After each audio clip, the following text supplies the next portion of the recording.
Good morning, my dear friends. A very good morning to all of you, and welcome to the third day of your ophthalmology online sessions. I'm Dr. Anuradha Dhawan here, and welcoming you to today's class. I hope all of you are doing well, all of you are keeping well, and enjoying your ophthalmology.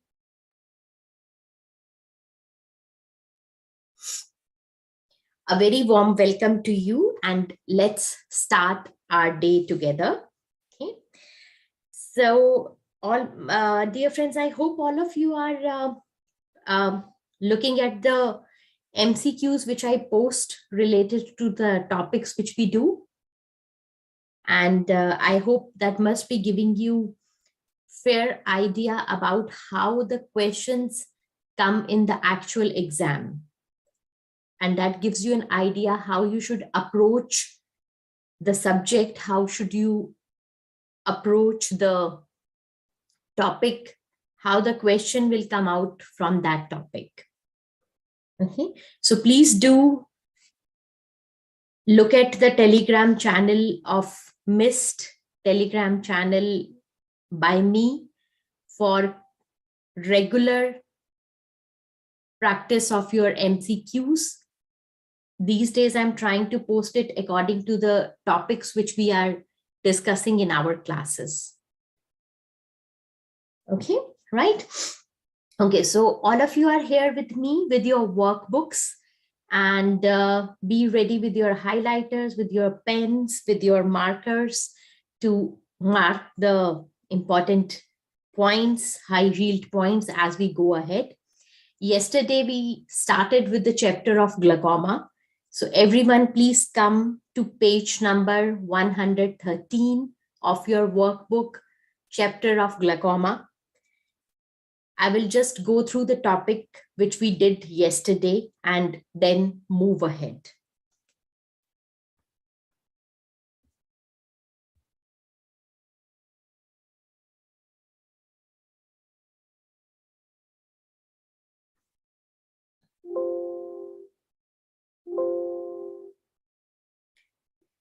So everyone with me there? So friends, yesterday we started the chapter of glaucoma, and I told you first of all, what is glaucoma, because you must understand what this disease is about. And I told you that glaucoma is actually a disease of optic nerve in which there occurs optic nerve damage due to increased intraocular pressure, and this damage leads to visual field changes or visual field defects. Okay, so when we talk about glaucoma, we have to see what is the pressure of the eye, we have to see what are the changes in the optic nerve, and we have to see what are the changes in the visual field. Okay, and then I also told you about that how the aqueous humor, because it is the aqueous humor which is being continuously produced in the eye, and that can bring about changes in the intraocular pressure. So we must know that how the aqueous humor is being produced. It is being produced by the ciliary processes of pars plicaita, and how it is being drained. And as I told you, there are two pathways for the drainage. One pathway is through the trabecular meshwork. Trabecular meshwork is a structure which is present in the angle of anterior chamber. Okay, angle of anterior chamber. And then this is the major pathway. This is the major pathway. 90% of the drainage of the aqueous occurs through the trabecular meshwork. And then there is a minor pathway which is called uveoscleral pathway, in which the aqueous passes through the uveal tissue and it is absorbed by the episcleral veins. That is 10% of the drainage is occurring through that. Okay. Now, as I told you, this balance is very important, that the aqueous drainage should be normal Otherwise, the intraocular pressure increases. And then we discussed that what is the normal range of the intraocular pressure. Normal range of the intraocular pressure is 10 to 21 millimeter of mercury. And there is a variation in the intraocular pressure throughout the day, which is called diurnal variation. So diurnal variation up to 5 millimeter of the mercury is considered to be normal.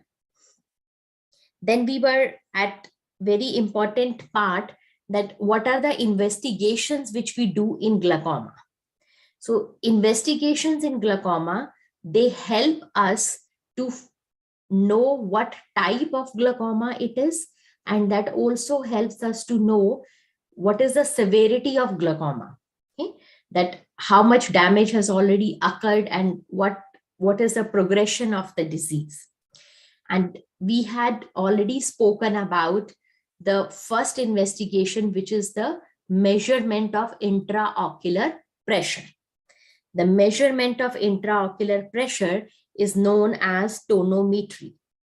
Okay, so even you can mark this point, even this can be asked, that what is tonometry? So tonometry is measurement of intraocular pressure.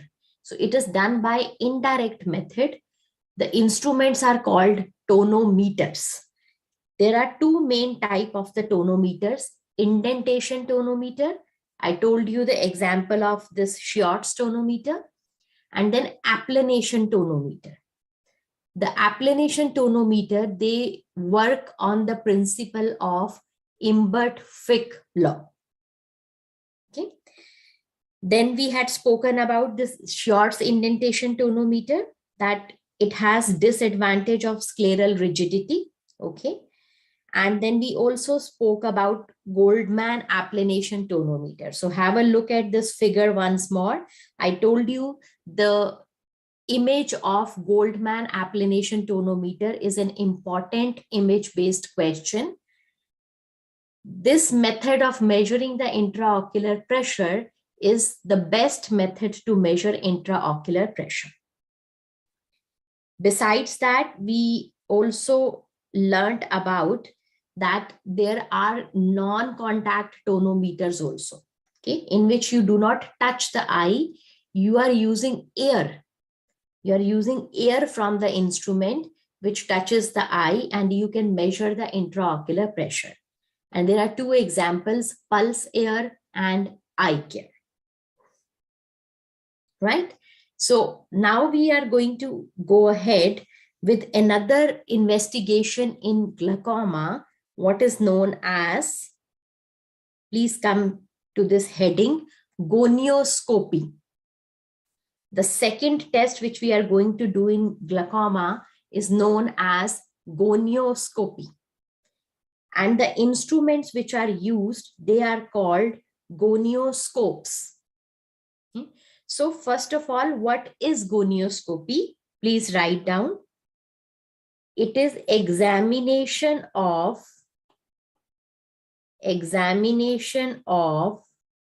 angle of anterior chamber, that is AC.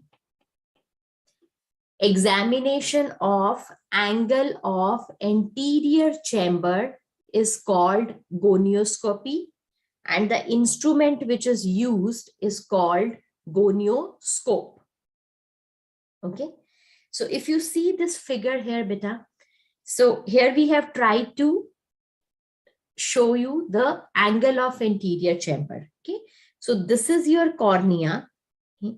This is your cornea. This is your iris. This is your cornea. This is your iris. Now where cornea ends and iris also ends, the root of the iris we call it as. So between the peripheral part of cornea and the root of iris, this area is called angle of anterior chamber.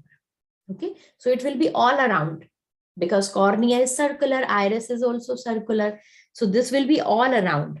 So all around that space between peripheral part of cornea and root of iris is called angle of anterior chamber. Okay, so you can write also for your reference that what is angle of anterior chamber.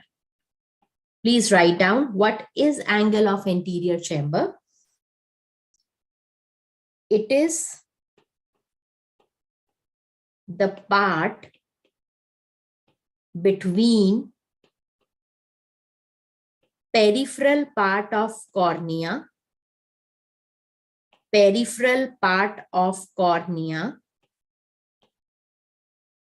and root of iris. Root of iris also means the peripheral part of iris. Okay, so you get an idea that what part of the eye is angle of anterior chamber. The space between peripheral, instead of part, you can also actually write, the space will be the better word. Okay? The space between the peripheral part of cornea and root of iris is called angle of anterior chamber. Now, when you do the slit lamp examination, the angle of anterior chamber is not directly visible. Okay, like you can directly see cornea, you can see iris, you can see lens, but since it is in the peripheral part, so it is not directly visible. We have to use special lens, which is known as gonioscope. Okay, so that is what is gonioscopy. So angle of anterior chamber is not directly visible. We use gonioscopes, which are lenses, special lenses to examine the angle of anterior chamber. Okay, so got the idea, beta? The angle of anterior chamber is the space between peripheral part of cornea and root of iris, and it is not directly visible on slit lamp examination. So we are using special lenses which are called gonioscopes. These lenses, they help us in examination of angle of anterior chamber, which is called gonioscopy. Okay, and if you now move on to this figure, beta, the next figure is a kind of very interesting figure. It is showing you, like, as if you are like an examiner. So if you look at the angle, when we are looking at the angle, what are the different parts we see in that space? So in that space, actually, you see 4 structures. You see 4 structures in that space. They are called, first of all, read with me. They are called Schwalbe line, trabeculum, that is the trabecular meshwork, scleral spur, and ciliary body. These are the structures which you see in the angle of anterior chamber. In that space, these 4 structures are seen: Schwalbe line, trabeculum, scleral spur, ciliary body. Okay, so it is written also here. Now let me tell you what is Schwalbe line. Okay, you can write Schwalbe line is terminal part of desmate membrane. Terminal part of desmate membrane of cornea. That is the Schwalbe line. Okay, Schwalbe line is the name given to terminal part of desmate membrane of cornea. Then trabecular meshwork, I told you that's the structure which is present for drainage of aqueous. From the trabecular meshwork, there occurs drainage of aqueous. Then the third part is called scleral spur. So scleral spur is part of the sclera only. Part of the sclera which is visible in the angle. Part of the sclera visible in the angle, and then root of the iris and ciliary body. Okay. So these are the four structures which will you see. Okay. You can see because the angle is between cornea and iris. So there will be peripheral part of cornea. There will be trabecular meshwork. Even part of the sclera is visible, and root of the iris and ciliary body is visible. So that space basically is the angle of anterior chamber. Okay. So now, even if you don't remember these parts, these structures, that is okay. Okay. My idea is to tell you that trabecular meshwork is there in that angle. Okay. Even if you don't remember these parts, that's fine, beta. But what you need to understand is that, you see, that angle of anterior chamber can be of different size. Okay, we call it as open angle or closed angle. Now this is important to understand. So open angle means that there is a wide space in the angle, and closed angle or narrow angle mean that the space is shallow, the angle is narrow. And why this change is there? Because different eyeballs are of different size. Okay. For example, in myopia, the eye is bigger in size. So angle of anterior chamber will also be bigger. In hypermetropia, the eyeball is small in size. So the angle of anterior chamber will also be shallow. Okay. So when you are doing gonioscopy, you are able to, based upon these structures, that how many structures you are able to see, you can do grading of the angle, and you can see whether the angle is open or the angle is closed. Okay, so this is important to understand. Okay? So you are not able to remember the structures in the angle, it is fine. So they are for your knowledge, but make a concept that the angle of anterior chamber can be close, open, narrow. I mean, it depending upon the different person. Each person will have, they can have open angle, they can have narrow angle, etc. So when you do the test, like, this area where you are seeing all the structures, this part we call that this is example of open angle. The angle is open. Then when you are not able to see all the structures, that is like angle is narrow. And if you see this part, they have labeled as closed because you are not able to see any structures. It is iris and cornea are sort of touching each other. So we will call it as that the angle is closed. Okay. So please remember this word, Schaeffer grading of angle. So Schaeffer grading is a system in which we can grade whether the angle is open or close, whether the angle is open or close. Okay.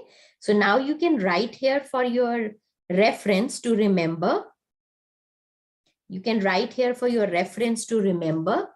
Please write down the angle of anterior chamber can be open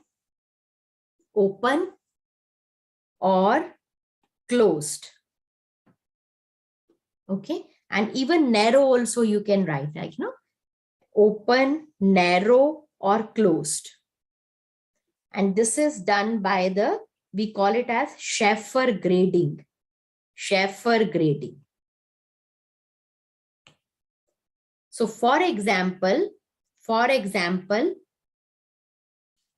angle of anterior chamber can be open or closed or narrow. So this is the Schaeffer grading. Okay. For example, in myopia, write down please. In myopia, the angle is wide open because the eye is big in size. Okay. Whereas in hypermetropia, the angle will be narrow. The angle will be narrow. So this is the point to be remembered. Okay. And why we do want to know? Because both of these can have high pressure. But then when you want to treat, you have the treatment is different if the person has open angle type, and the treatment is different if the person has narrow angle type. Okay, that's fine, right? So in this part, what you need to remember, what is gonioscopy? Gonioscopy means examination of angle of anterior chamber. And what are you examining? You are examining whether the angle is open, narrow, or it is closed, because that will help me in the management of the glaucoma, because the glaucoma will be, the management will be different in these two types. Okay, dear friends, right? Now, moving on to the second part of the glaucoma investigation. So we have done how to check the pressure, that is tonometry, how to examine the angle of the anterior chamber. Okay. The third thing we need to do is evaluation of the optic disc, or the optic disc is also called optic nerve head.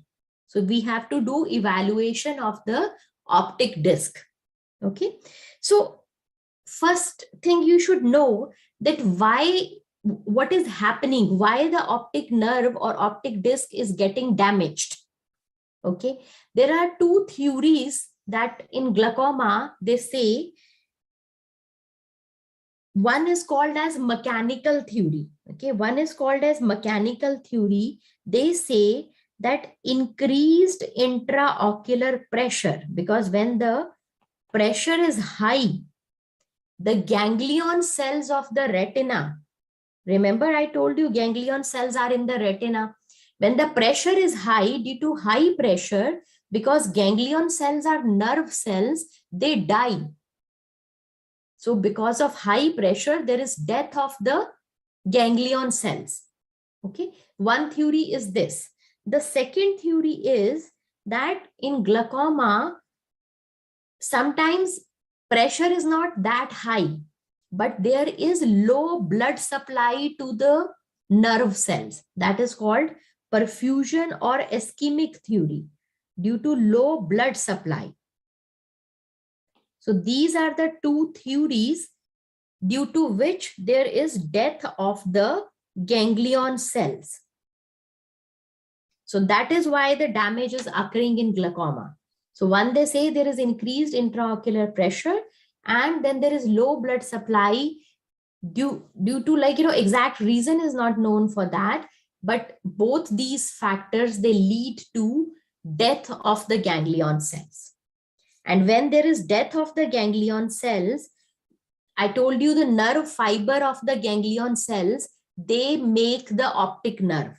So there is loss of that nerve fiber layer, and there is loss of neuroretinal rim area. That is, the optic nerve is damaged. Okay, I'll just let you know how the optic nerve is damaged. You can see in the images itself, but you got an idea why the damage is occurring. The damage is occurring because of the high pressure and low blood supply. The ganglion cells are getting damaged, and that is why optic nerve is getting damaged. Okay, so before we understand that what are the changes which occur in glaucoma, come to this figure beta to understand how the normal optic nerve looks like. How the normal optic nerve looks like. So yesterday also I told you, when you look at the normal optic nerve, this is called head of the optic nerve because it is starting at the retina. Okay, so we call it as optic disc or optic nerve head, because here it is where optic nerve is starting. Okay? So I told you this whole area, let me mark it like this, this whole area is the head of the optic nerve. Okay, and then in the center there is this pale area. Now this pale area is called, cup of the optic nerve. This is called cup of the optic nerve. I told you this yesterday also. And the outer rim, this part is called neuroretinal rim, NRR. So this is the normal optic nerve. This is called neuroretinal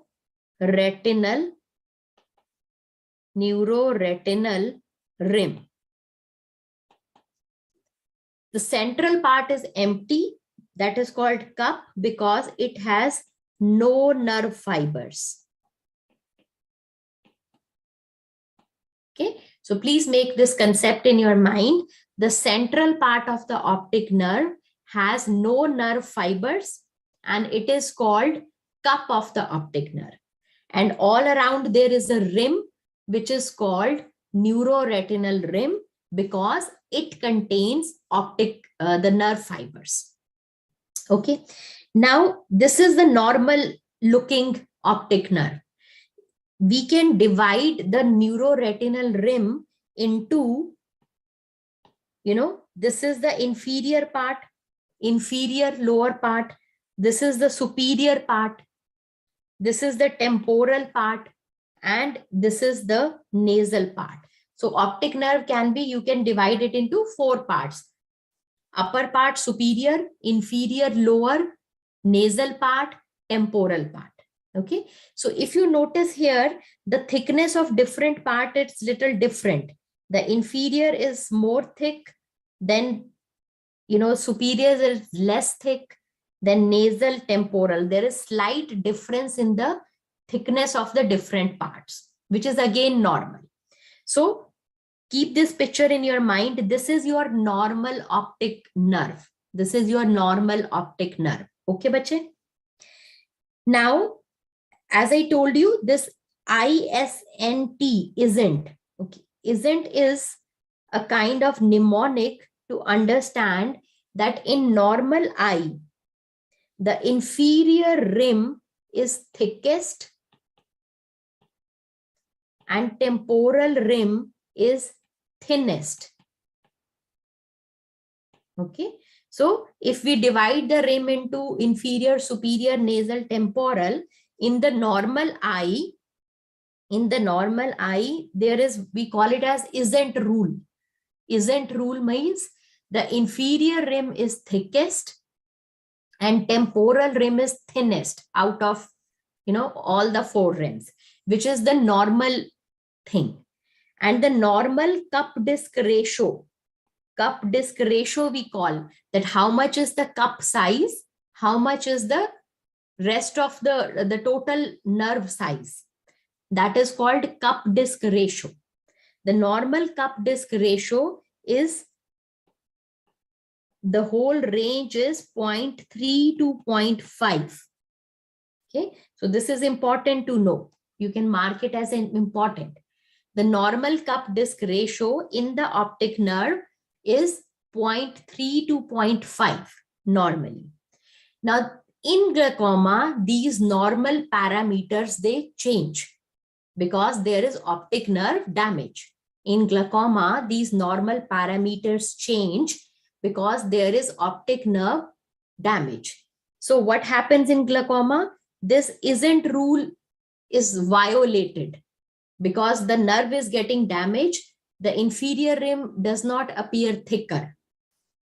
This rule is violated. Let me show you the figure which is telling you how the damage is occurring, and then you can understand it still better. Okay, but what you keep in mind, that normal optic nerve, the ratio of the cup size to the size of the optic nerve, we call it as cup disc ratio, that is 0.3 to 0.5. Okay, now if you come with me to this figure 10.7, and just follow what I am saying. Just follow what I am saying, because everything is written down. So you need not write anything. Concentrate on the figure, each figure beta, only then you will be able to remember. Okay, now this first here, this, if I call it as A, this is the normal optic nerve. Okay, you see this hole is the boundary of the optic nerve. This center is the cup. Okay, and you can see all these blood vessels which are coming like this, the retinal blood vessels, they come out from the optic nerve. So here you notice the cup disc ratio is about 0.3, and there is a healthy neuroretinal rim. So this is normal optic disc.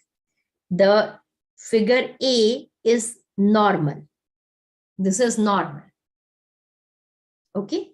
Now, if you go to this figure B, what you notice here, see the size of the cup. The size of the cup is increased. So we call it as, you can label along with me, we call it as increased cup disc ratio. So in glaucoma, the cup disc ratio increases. So in this part, you can say it is like, it is still 0.5, which is still within normal, but it has increased from A. Now, if you come to C, the cup disc ratio is more increased. It is more increased. Here, if you think, it is about 0.7. Okay. And if you notice here carefully, there is a hemorrhage. There is a hemorrhage here. So hemorrhage appears. Hemorrhage means blood spot. There is a hemorrhage on the optic disc. This is also a change which we see in glaucoma. So there is a hemorrhage on the optic disc. Okay. If you come to figure D, the optic disc, this cup is further increasing. And what you notice now, these blood vessels, they are being pushed onto the nasal side because the cup is expanding. It is being pushed to the nasal side. Okay. Then come to figure E here, beta. See how much is the cup size is increased. The cup size is so much increased. And the neuroretinal rim is barely there. So the inferior rim, you cannot even see the inferior superior rim. It is only, this rim, superior inferior rim is not even visible. Only this nasal rim is visible. So this is progressive damage which is happening. And then you notice, you see these small blood vessels in the cup which were not earlier visible. So this is called bearing of the blood vessels. It is written downwards. So first of all, concentrate on the figure. Okay. Small blood vessels in the cup, they become visible because cup size is increasing. And if you see at this F figure here, so almost so much of the cup, hardly there is any neuroretinal rim. The nerve is so much damaged, all the nerve fibers are getting damaged. There is such a big cup and the neuroretinal rim is almost thinned out. And if you notice here carefully, how the blood vessels, they are kind of dipping and then coming out. Dipping and then coming out because the cup has become more deep. So this is a deep cup, and we call this as bayoneting of the blood vessels. Bayoneting of the blood vessels. Because the cup is so deep, the vessels, they kind of dip and then come out on the surface. So all these changes, beta, they are telling you the progressive damage which is occurring in the optic nerve due to glaucoma. So this is progressive damage of the optic nerve which is occurring in glaucoma. Okay. Now I will come back to the figure once more. But first of all, if you see here, I have mentioned what all I told you. Okay. So come to this changes which have been enumerated here, the glucomatous optic nerve changes, because these can be asked as your questions. So you should know what you all just saw in the figure. So this is all mentioned here. Okay. So what are the changes which can be there or which you have just seen? So there is increased cupping. We call it as vertical cupping because inferior rim, which is supposed to be thickest in the normal, is lost. Okay. The cup size keeps on increasing. Once the cup disc ratio is more than 0.7, it is definitely glaucoma. Okay. Then another thing is considered asymmetry. Asymmetry between two eyes. That one eye, the cup size is like, maybe 0.5, but other eye, the cup size is 0.8. So when there is asymmetry of more than 0.2, it will be taken as glaucoma damage. Okay. Then what we call as NRR notching, neuroretinal rim notching, because the rim is becoming thinned out. Notching means thinning of the neuroretinal rim. Okay. Then number 5, bearing of circumlinear, please correct here, vessels in the cup. I told you, because cup is becoming large, those small vessels, they are called circumlinear vessels. They start bearing. Bearing means now they are visible. So please make a correction in the point number 5. Bearing of circumlinear, not vision, cut the vision, vessels in the cup. And then what is called nasalization of the vessels. The vessels which were in the center, they are being pushed on the nasal side. That is called nasalization of the vessels. Then bayoneting of the vessels. Bayoneting, I told you, the cup is deep now. The vessels are dipping down and then coming out. That is called bayoneting. Then what is called as laminar dot sign. I will just show you what is laminar dot sign. And then, as I told you, the splinter hemorrhage on the disc. So all these changes, all these are the signs of glaucoma. Okay. So please mark it as important. They can come as a one-liner question. Any of the sign they can mention, and then you have to identify that this is the sign in glaucoma. Okay. So coming back to the figure here once again. So coming back to figure here once again, whatever is written. So increased cupping, especially the vertical cupping, because the inferior rim, look at the inferior rim, it has become very narrow, small. Hemorrhage on the disc, what is the splinter hemorrhage on the disc? Okay.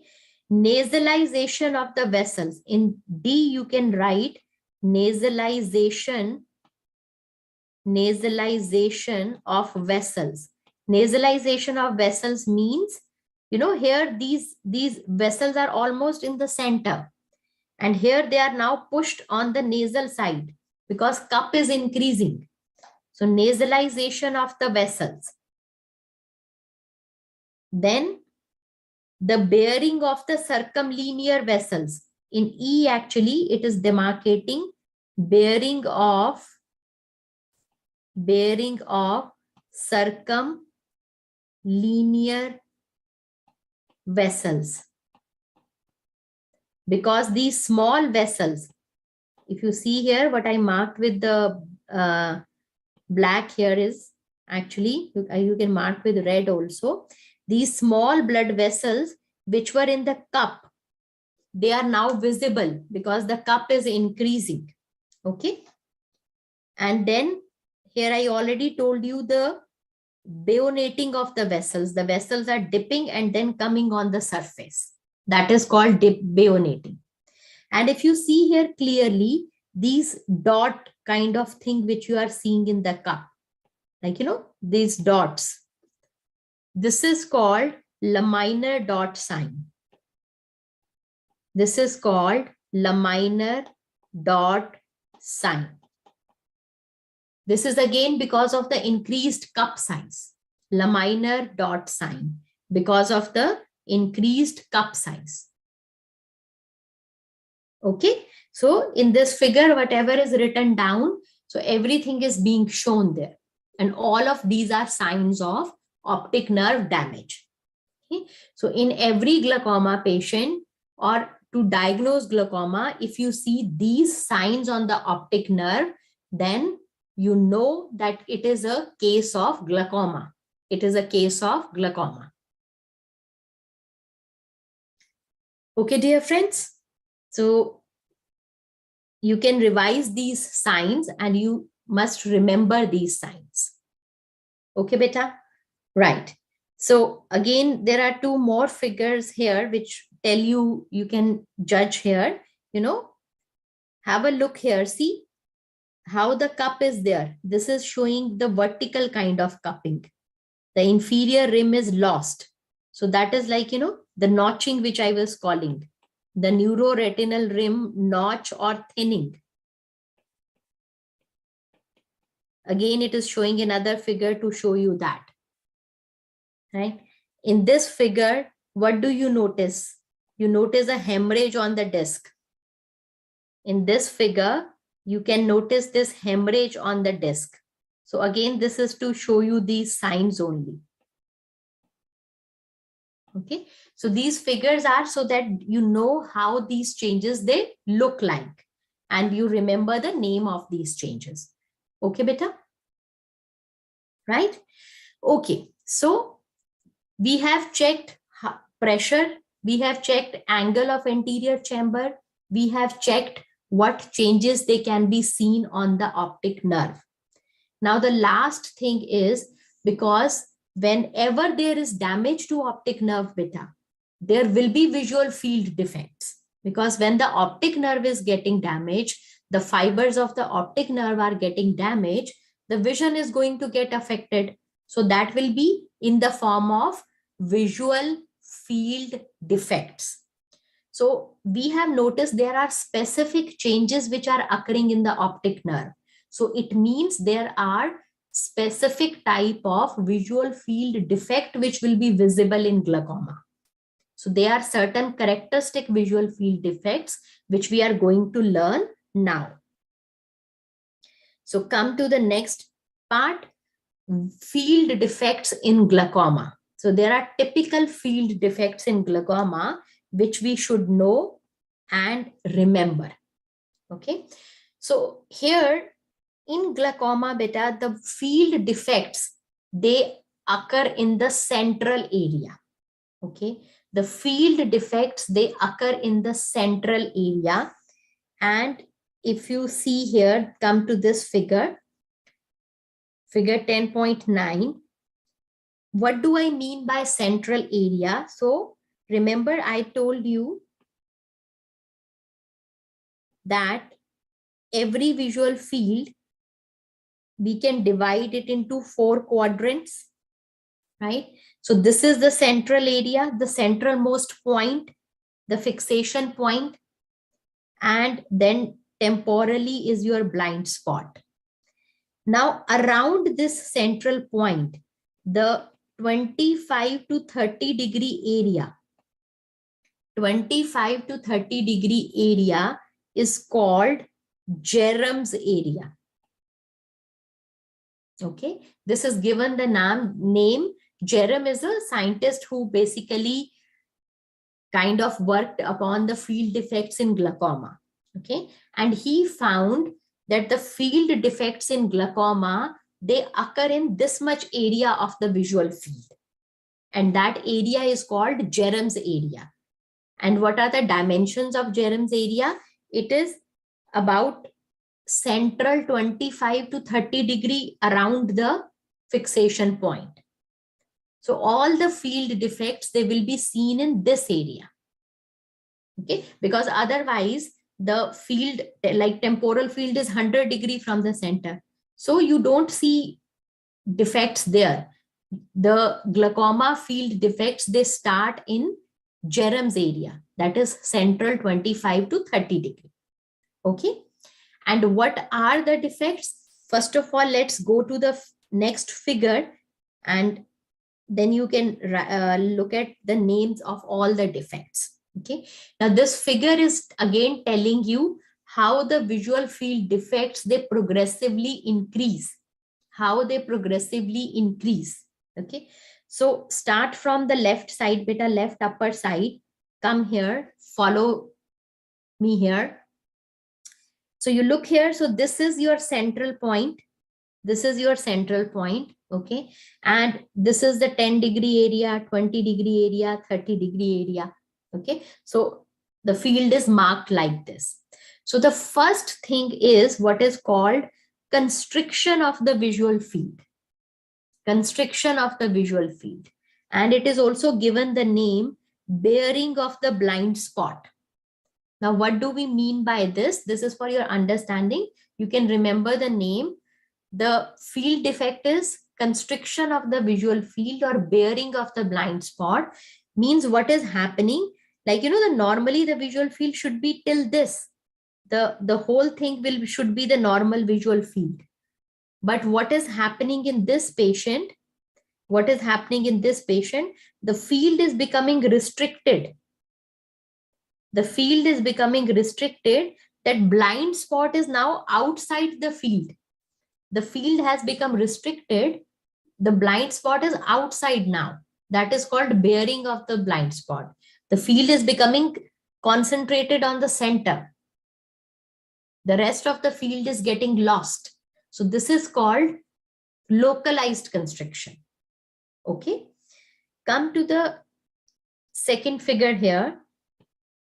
The person can start having multiple small scotomas. Okay. The multiple small scotoma. This scotoma is developing. This scotoma is developing. These are paracentral. So you can see the scotomas are around the central area. So they are called paracentral scotomas. Okay. Then further what can happen? These paracentral scotomas, they join the blind spot and they make a comma-like defect. They join the blind spot and they make a comma-like effect. This comma-like scotoma is called Seidel sign or Seidel scotoma. The paracentral scotomas, they join the blind spot and it becomes a comma-like defect. So this is called Seidel scotoma or Seidel sign. Okay. Then coming here, the field defect can progressively increase and it becomes an arc-like field defect. An arc-like field defect. So if the arc is in superior part of the field defect, it is called superior arcoid scotoma, or it is also called Jerem scotoma. It can also be in the inferior, then it will be called inferior arcuate scotoma. Okay. Then when both are present, there is a superior arcuate scotoma,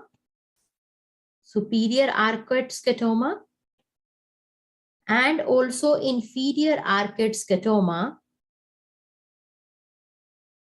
This is called double arcuate scotoma. Double arcuate or annular. This is also a ring kind of scotoma. Okay. So this is also a ring kind of scotoma. Double arcuate. And then if there is more damage, gradually whole of the visual field gets involved except for very small central area and very small temporal area. Only this much is left. So only this island is left, rest everything is gone. And in glaucoma, a person can become completely blind also, that everything is gone. Okay. So this is how the damage occurs if you don't treat a patient of glaucoma. From the small scotomas, it keeps on increasing, and ultimately the patient can become completely blind with that. So that is why glaucoma is a very, very serious condition. Very, very serious condition for your knowledge. Okay.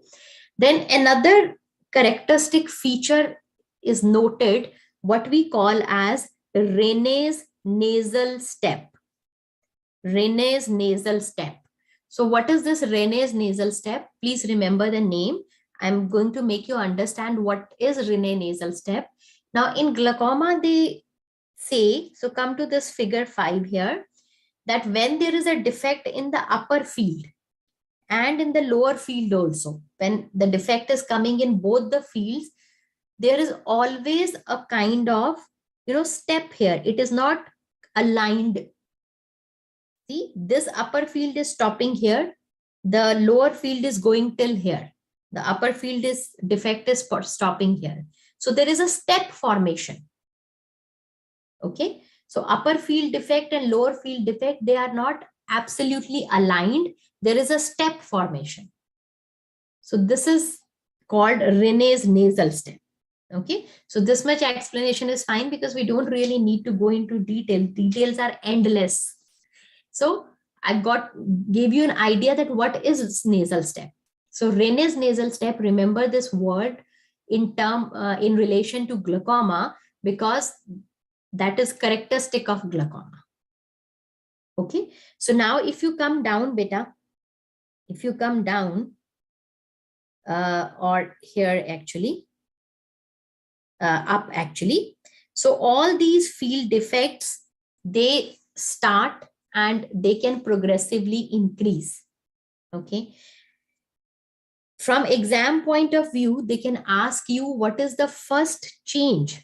What is the first change which is found on the visual field? So the first change which is found on the visual field, now both these answers are correct. It can be called as generalized constriction, or if the option of bearing of blind spot is there, that can also be marked. Okay. So if the question comes, what is the first change which the patient notices, that you can say the generalized constriction of the visual field. Okay. And first visual field defect which you can check on the perimetry. Okay. How do you see these visual field defects? You check on the perimetry. So that is, the answer will be paracentral scotoma. It is usually superinasal, but even if you don't remember that, paracentral scotoma. So that is the first change which is occurring. Okay. So these are the one-liner question. What is the first change noticed by patient? That is generalized constriction. And what the first field defect which you can pick up is paracentral scotoma. Okay. So if you want to write the name of these in enumerated form, we can do that also. Okay. In the space provided here, you can write the name of the field defects. It is all mentioned in the figure, but you can write also. So field defects, if you have to write for glaucoma, so that will be number 1, generalized constriction,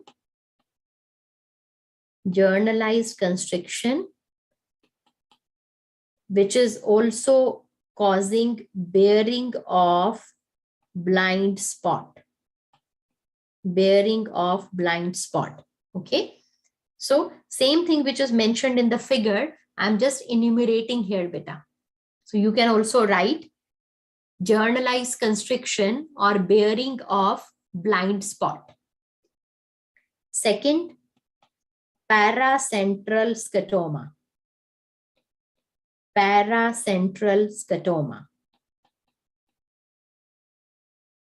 Okay. Third, sedal scotoma.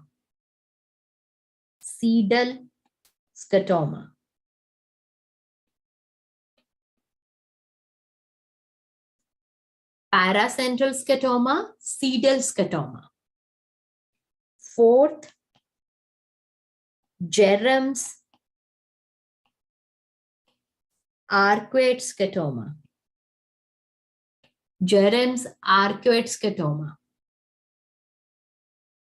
Okay.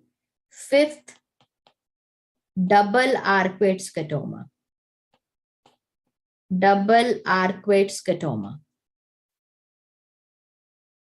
Right. Sixth, Rene's Rene's nasal step. Rene's, ROE_NE.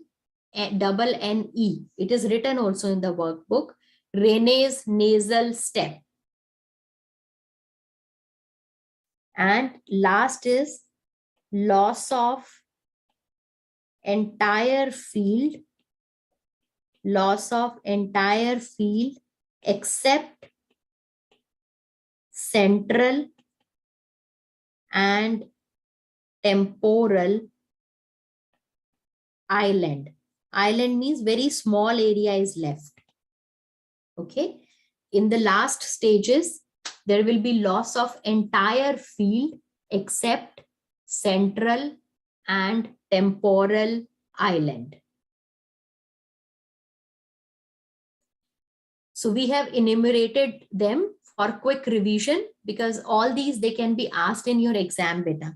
Okay. So these field defects, they are important to know. This question can be asked in the exam. What are the field defects? They can ask you in your multiple choice questions. So I hope all of you are written. So generalized constriction, which is also called bearing of blind spot, paracentral scotoma, sedal scotoma, Jerem's arcuate scotoma, double arcuate scotoma, Rene's nasal step, loss of entire field except central and temporal island, small area of the visual field is left. Okay, beta, right? Okay. So with this, we come to completion of all the investigations. So what are the purpose here? The clinical purposes, you will know how much is the pressure. You will know what is the status of the angle of anterior chamber. You will know how much damage in the optic nerve has occurred, and you will know how much field defect has already occurred. And then you manage accordingly. Okay. Now we come to the different types of glaucoma and how we treat them, because glaucoma can be of different types. So please move forward to classification of glaucoma. Please move forward to classification of glaucoma. Okay. So here, let's see. So glaucoma can be congenital glaucoma, that is which is present since birth or in developmental age. Okay. Congenital glaucoma. Then glaucoma can be acquired glaucoma. Okay. So acquired glaucoma can be open angle type or closed angle type. Okay. So please put it like this and mark it as acquired glaucoma. Acquired glaucoma. Okay. So acquired glaucoma can be open angle type, which is called open angle glaucoma, or it can be closed angle type, which is called closed angle glaucoma. Okay.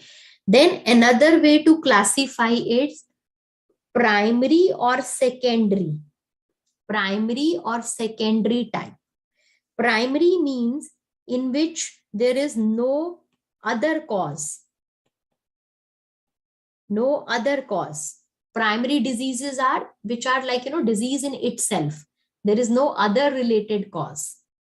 And secondary means there is some other ocular cause which is causing the glaucoma.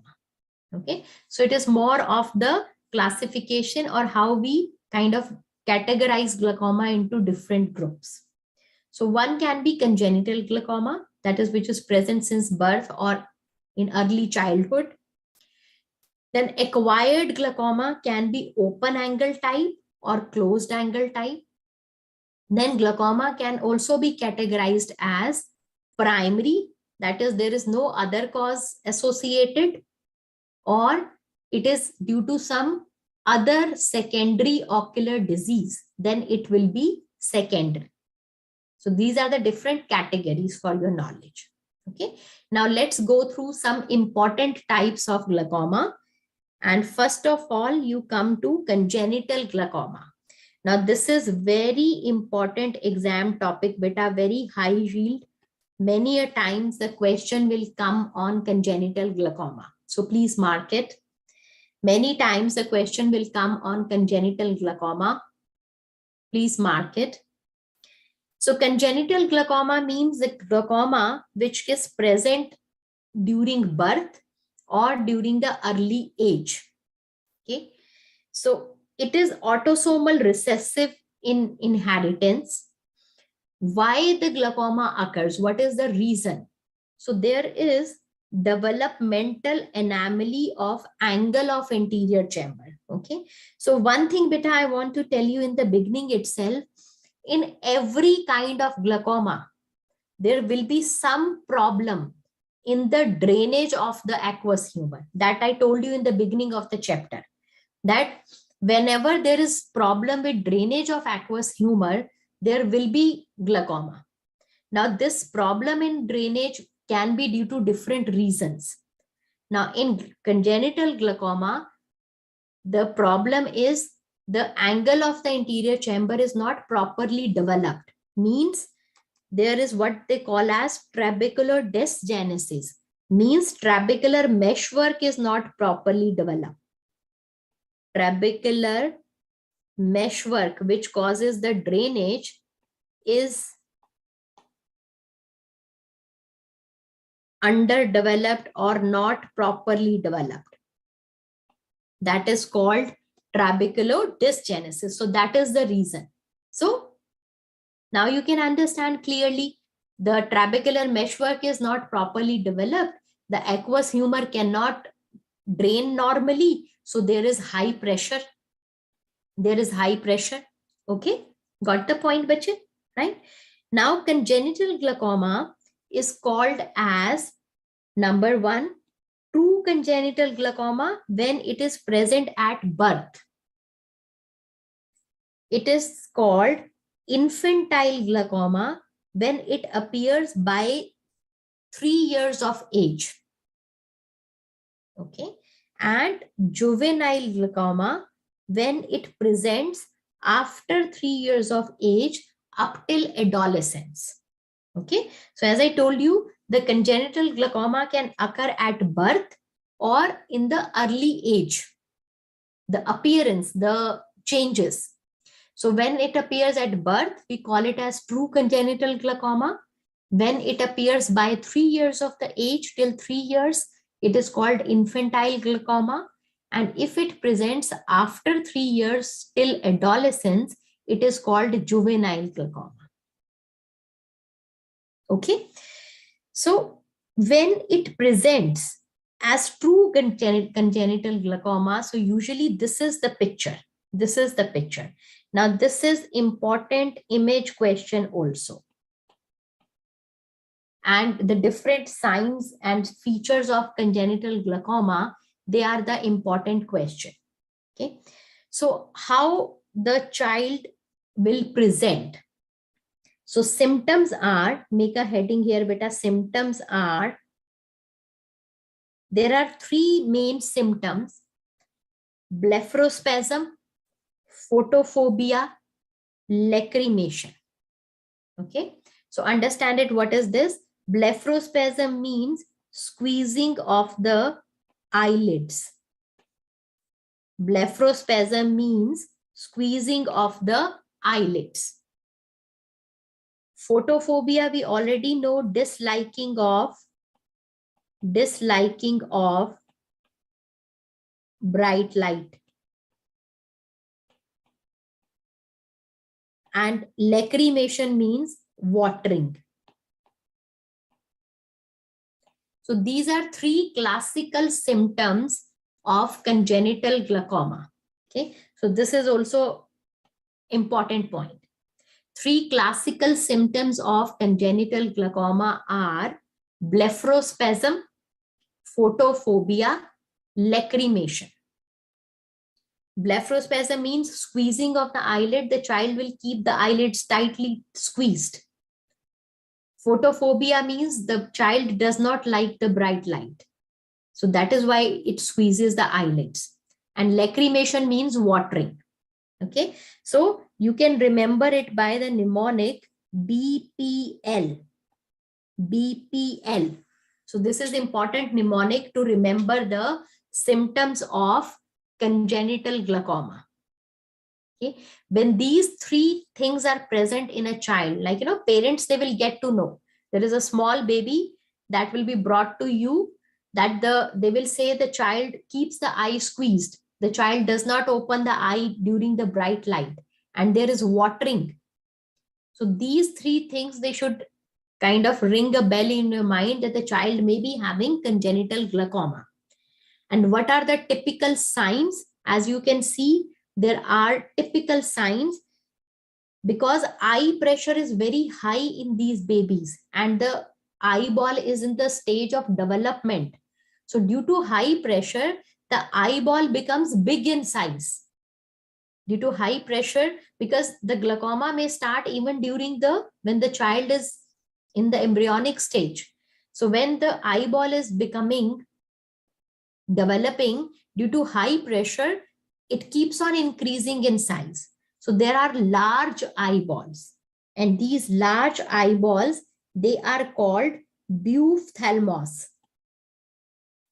Buophthalmos actually mean bull-like eyes or buffalo-like eyes, big eyes. Buophthalmos. Okay, so the eyeball size is big like a bull or a buffalo. So this is known as even congenital glaucoma. The other name of congenital glaucoma is buophthalmos. So please remember this word. Why this name is given? Because eyeball becomes bigger in size.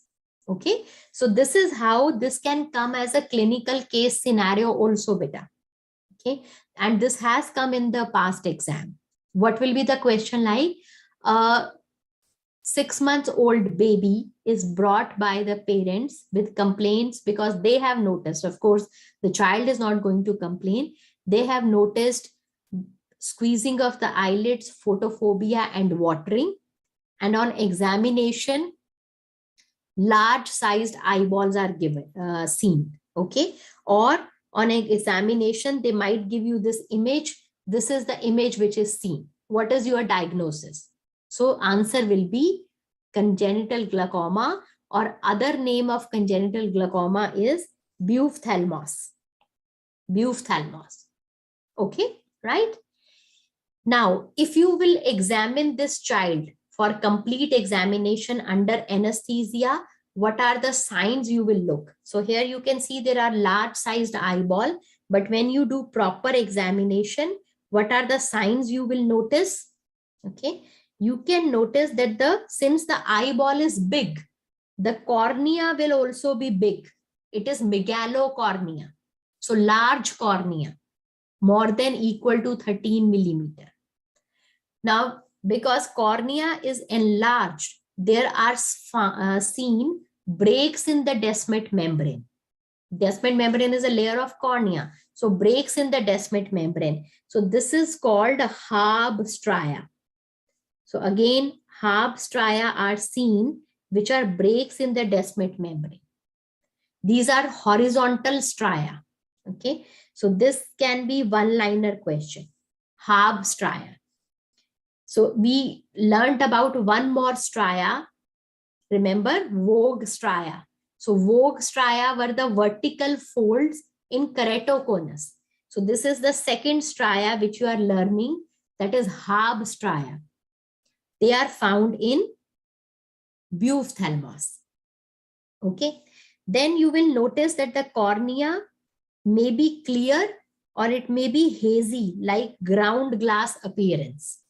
Because cornea can be hazy or even clear. When it is hazy, it is like a ground glass appearance. Okay. Then what else you will notice? Because it is a big eye, anterior chamber will be deep. The eye is stretched out, big eye stretching is there. The sclera becomes thin and it appears bluish in color. The lens in these cases is flat and even maybe subluxated. the pressure will be very high, and in the optic nerve, you will notice there are increased cup disc ratio. But one special thing here is if you diagnose it quickly and you bring the pressure back to normal, the optic nerve changes, they may be reversible. So congenital glaucoma is the only glaucoma in which early changes may be reversible if you control the pressure, if you control the pressure on time. Okay, so please remember these symptoms and signs and this figure here. So if you notice in the figure, how will you identify from the figure? You can notice here the eyeball are appearing big in size, and you can also clearly notice the size of the cornea. See, even without measurement, you can see how big the cornea is. This cornea is relatively clear, and this cornea is hazy, ground glass. And if you notice, you can see the eyes of the child are appearing wet, watering is there. Okay, so this figure beta imprint in your mind or similar figure, large eye, large cornea, hazy cornea, it means it is a case of congenital glaucoma or buophthalmos. And the question can come as case scenario. Remember these classical symptoms, BPL. Remember the signs, megalocornea, buophthalmos, large eyeball, Hab-Stria, bluish sclera, etc. Okay, right? Now, another thing we need to know is how we will treat the congenital glaucoma. How we will treat the congenital glaucoma. Okay, so there are two types of the surgeries which can be done. One is called goniotomy.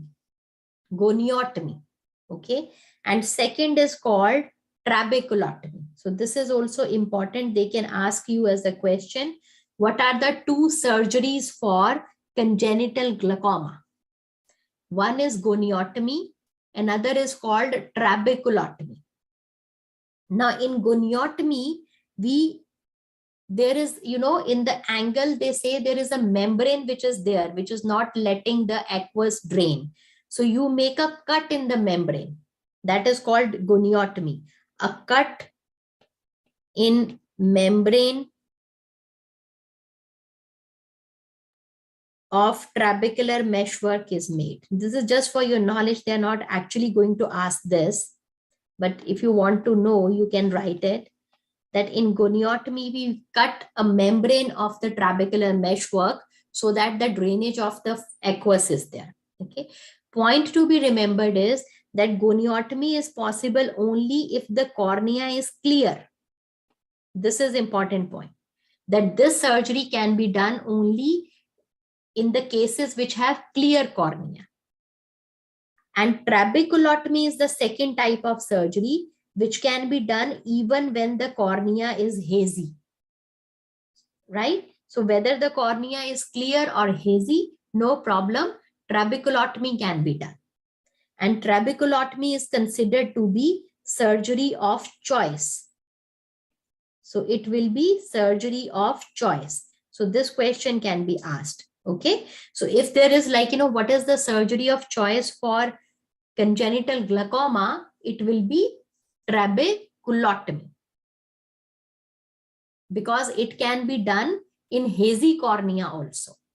Whereas goniotomy, the second procedure which is done for congenital glaucoma, can be done only in clear cornea. Can be done only in clear cornea. Okay, beta, right? So this was your congenital glaucoma. What is congenital glaucoma? Symptom, sign, image, and two types of the surgeries. Do not forget, and the surgery of the choice, trabeculotomy. Right, bache?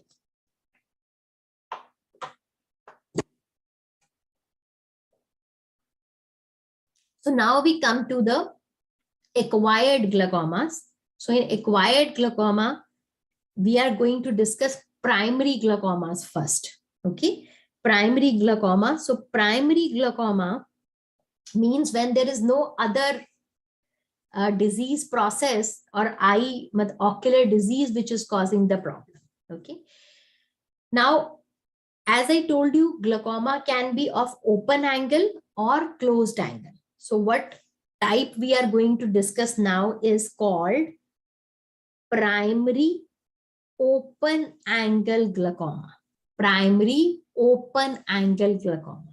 Okay, in short form we call it as POAG, primary open angle glaucoma. Now there are certain risk factors associated with primary open angle glaucoma, that which patients are more susceptible to have this kind of glaucoma. Now these risk factors are important to know because even question can be asked based upon this. Okay, so what are these risk factors, beta? There can be certain hereditary factors. Two genes, they have been implicated for primary open angle glaucoma. One is optineurin and second is myocilin. So these genes, they have been implicated for that. If you have these, they can make you at risk of glaucoma, optineurin and myocilin. Okay, then primary open angle glaucoma, as you become more old, with age your risk increases.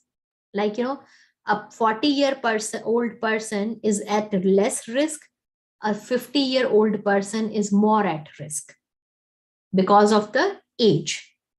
Then it is associated with myopia. The people who have myopia, they are more at risk of primary open angle glaucoma. Okay, besides this, diabetes, hypertension, cigarette smoking, thyrotoxicosis, it increases your risk of having primary open angle glaucoma. So these risk factors, especially myopia, the gene and the age group, should be in your mind. These are the risk factors for primary open angle glaucoma. Okay. Then there is a strong role of family history. Strong role of family history in open angle glaucoma. So this point is also important. First degree relatives of the patient, they are at high risk of developing glaucoma. If your sibling has glaucoma, you are at 10% risk. Okay, that if your brother or sister has glaucoma, you are 4 times more prone than a normal average person to have glaucoma. And your children are also at risk. So if you have glaucoma, your children have 4% risk, that they are twice as prone to have glaucoma than a normal person. Okay, so even if you don't remember percentage, it's all right, but please remember that siblings and the children, that is offsprings of a glaucoma patient, they are at risk of developing glaucoma because of the role of family history in development of glaucoma.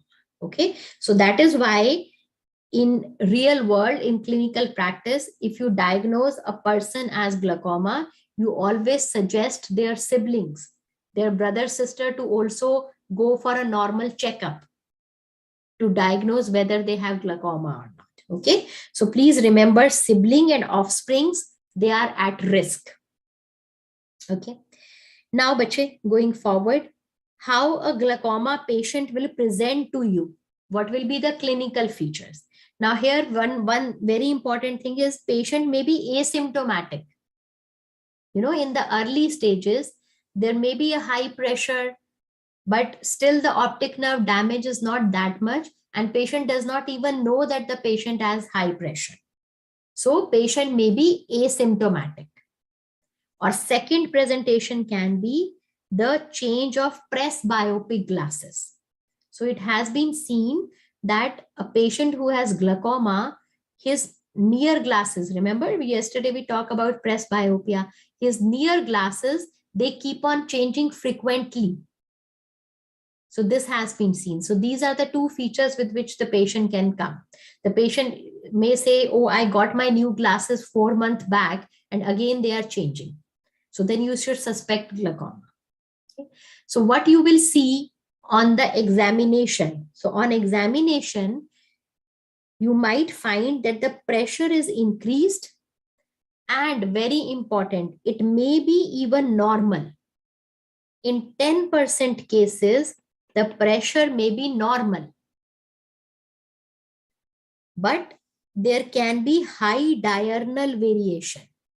As I told you yesterday, normal diurnal variation is up to 5 millimeter mercury.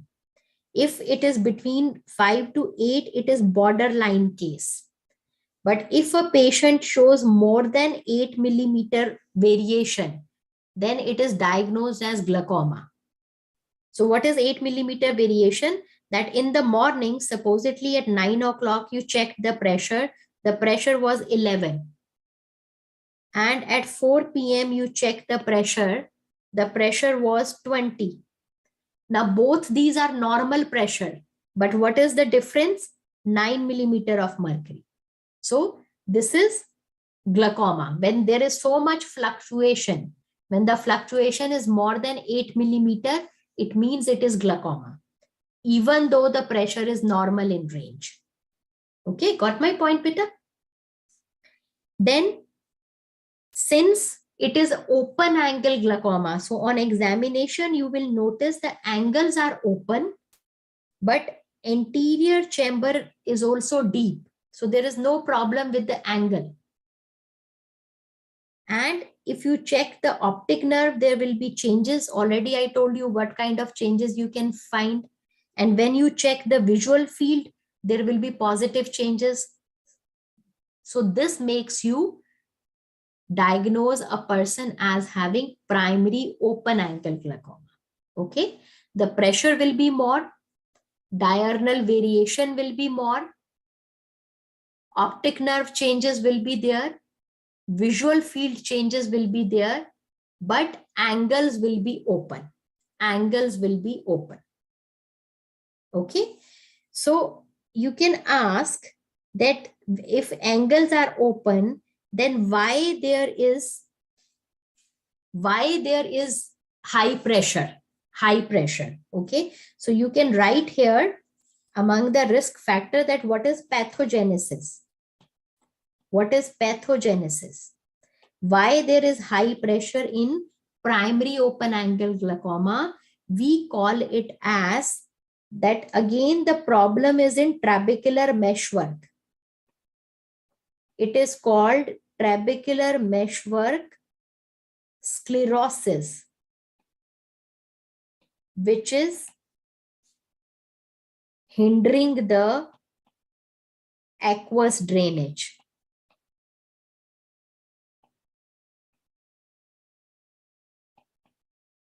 Okay, so when I call, trabecular meshwork means it has small openings which will lead to the drainage of aqueous. So sclerosis means those openings are not normal. So problem is in the trabecular meshwork, which will hinder the aqueous drainage. So that is why the pressure is increasing. Angles are fine. There is no obstruction for passage into the angle, but trabecular meshwork is having the problem. Okay, so that is the reason why the pressure is increasing and there is glaucoma. Fine. Now in primary open angle glaucoma, I want you to know few terminologies, beta, which come under the clinical spectrum of glaucoma. Okay, there can be 3 kind of presentations. Okay, you can write here in clinical presentation spectrum, there can be 3 types of presentations. 3 types of presentation. Okay. We are on page number 121. We are on page number 121, clinical spectrum of primary open angle glaucoma. there can be three types of presentation. Now, what are these three types of presentation? So one is called ocular hypertension. Ocular hypertension means pressure is high, but optic nerve and visual field are normal. Okay. Pressure is high, but optic nerve and visual field are normal. So then it is not called glaucoma. It is called ocular hypertension. The second type of the presentation is the classical, which I just told you, primary open angle glaucoma, in which the pressure will be high, optic nerve changes will be there, visual field will be there, defects. So this is classical, which we just did. Then the third type is what is called normal tension glaucoma. So normal tension means pressure is normal. Pressure is normal, but optic nerve changes and visual field defects are there. So this is the third type of the presentation. Okay. So let's revise. What are these three type of presentation? Like, in glaucoma, I told you IOP, optic nerve changes, that is optic disc, and visual field changes. These are the things which happen. But there can be three type of the spectrum. Okay. One spectrum is that all of these changes are positive. Okay. The pressure is high, optic disc changes are there, visual field changes are there. So this is classical primary open angle glaucoma. Okay. So when all these changes are present, then it is classical primary open angle glaucoma. The one presentation can be pressure is high, but optic nerve changes are still not there. Visual field changes are still not there. So this is called ocular hypertension. That patient is still not having damage, but pressure is high. So this can convert into primary open angle glaucoma. Okay, but at the moment it is not. And the third is in which pressure is normal, but optic nerve changes are there, visual field changes are there. It is called normal tension glaucoma. Okay, so the purpose is that it is not 100% that if the patient has high pressure, only then glaucoma can occur. Even with normal pressure, glaucoma can occur. Okay, so remember I told you in the beginning, the first page, if you see, 10% cases the pressure may be normal, but still patient has glaucoma. So they are called normal tension glaucoma cases. So these are the three spectrum beta. Okay, ocular hypertension, primary open angle glaucoma, and normal tension glaucoma. The ocular hypertension patients, they can convert into glaucoma. They can convert into glaucoma, right? Okay. Then the last thing is how you will treat these patients. So for glaucoma, the treatment, beta, three type of modalities are available. Okay. Three type of modalities are available. The first line or the first choice will be anti-glaucoma medication. Anti-glaucoma medication. And in anti-glaucoma medication, the drug of the choice are prostaglandin analogs. So please mark it as a question, as a star. So drug of the choice for glaucoma, the first line drug is prostaglandin analogs. Okay. The second is you can do laser trabeculoplasty, a type of laser surgery. The third is you can do surgery by the name of trabeculectomy. Okay, so these are the three treatments. We are going to discuss the treatment part in the last part of the chapter, because treatment is common for various types of glaucoma. So we will be discussing it separately. But here you must know that you have three choices. you will always start with the medication. Okay, always start with the medical therapy, and the drug of the choice is prostaglandin. If the patient is not getting controlled on medical therapy, you can do laser. If the patient is not getting controlled on laser, you can do surgery. Okay, so these are the three stages of the treatment, you can say, right? What this is actually, we will be discussing in the last part. So this was about primary open angle glaucoma. In primary open angle glaucoma, what kind of question you can expect on the risk factor, the changes, what is the presentation? Okay, name only can suggest in primary open angle glaucoma, angle will be open, the pressure will be high, optic nerve will show cupping, all those optic changes, they can be there, optic nerve changes. You can see all kind of visual field defects and how you will treat. Fine, right? Okay, now we move on to the second type of glaucoma, what is called angle closure glaucoma. Angle closure glaucoma. Primary angle closure glaucoma. Okay, so from the name only you can suggest beta that here the pathology, the type is that the angle of anterior chamber is closed. Now how the things happen, let's now look at this.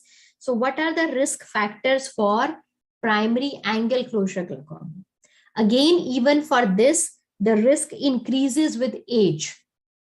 The risk increases with age. So more in elderly patient. So elderly patients. Angle closure glaucoma is more common in females.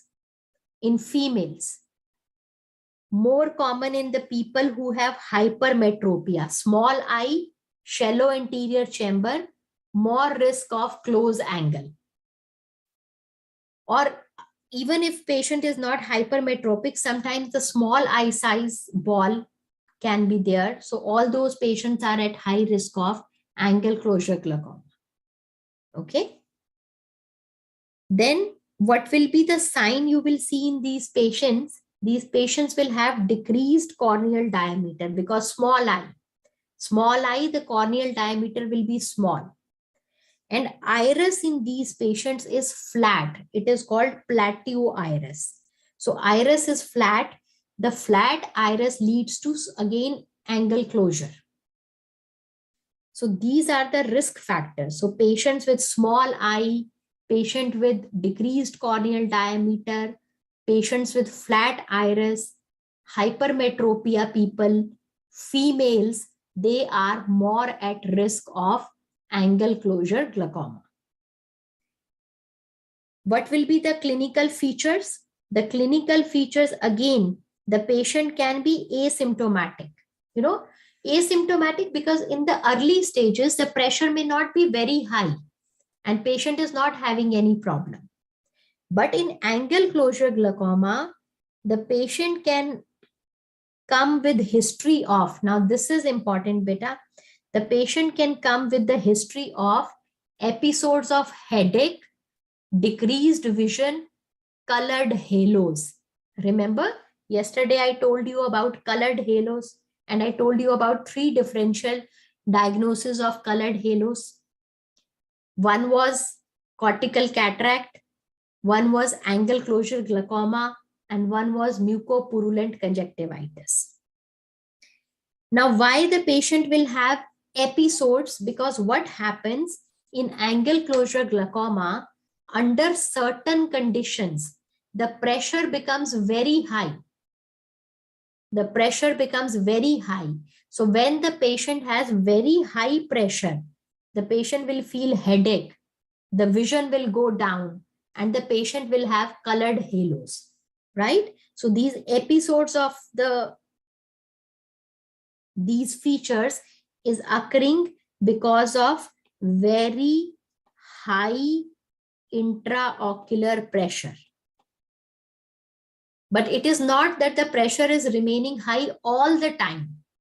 There are usually episodes. I will tell you when these episodes they happen. So, sorry. in the history, the patient can come, oh, I'm like, I'm frequently having colored halos. I'm frequently having headache. So then you have to suspect the patient may be having primary angle closure glaucoma. Okay. Now, when such a patient comes to you, what can be the presentation? Now, the pressure may be normal or increased. Why normal? Because as I told you, pressure is not high all the time. So it may be when at the moment the patient has come to you, the pressure is normal. But in angle closure, you will notice the anterior chamber is shallow. And when you will examine the angle of the anterior chamber, it will be narrow or maybe completely closed. Similarly, optic nerve may be normal or already there is damage. That will depend upon what is the stage of the glaucoma. And of course, you will notice there are visual field defects. Okay, so what is the difference? Main difference from open angle glaucoma, there the angles will be open, here the angle will be narrow. So if you find the angle is narrow, the diagnosis is angle closure glaucoma. If you think the angle is open on examination, the diagnosis is open angle glaucoma. Now let me explain to you how narrow angles, they cause high pressure. Okay, the question should be in our mind that why the narrow angles, they are causing high pressure. So let me explain to you with the help of this figure here. Okay, so what is happening in angle closure glaucoma, beta? Look at the figure 10.12. So if you see on this side, okay, so if you see on this side, so yesterday we just had an idea how the aqueous is flowing. So aqueous is flowing from this posterior chamber, passing through the pupil and coming to the anterior chamber. Then it has to drain out from the angle of the anterior chamber. So this is normal. Okay. In the anterior chamber, it goes to the trabecular meshwork and gets drained. So this is what is happening normally. It is flowing normally through the pupil, going to the angle. Now imagine if there is obstruction, that the pupil is adherent to the iris is adherent to the lens, or this area is narrow. If there is a wide road, you can speed up your car like anything and you will just keep on driving very fast because the road is wide. But when it is a small street, you cannot drive at the same speed because it is a narrow street. You have to be careful, otherwise you will bump here and there. So same is the thing here, beta. If the angle is open, the aqueous is able to flow out with good speed, with normal speed, normally. But when the angle is narrow, obviously the fluid is then not able to pass normally. The pressure will be high because the passage or the flow of the aqueous is not normal. Okay. At the same time, if the pupil becomes blocked, what is the blocked pupil? If you come to this side now, in certain situations, what happens? You see here, the pupil is touching the lens. The iris is touching the lens. We call this as pupil block.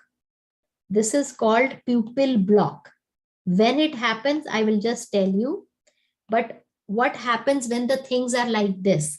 So when iris is touching the lens, pupil is blocked, the aqueous cannot flow from posterior chamber to anterior chamber. It is not able to flow. It keeps collecting here. The aqueous, and it pushes the iris towards cornea.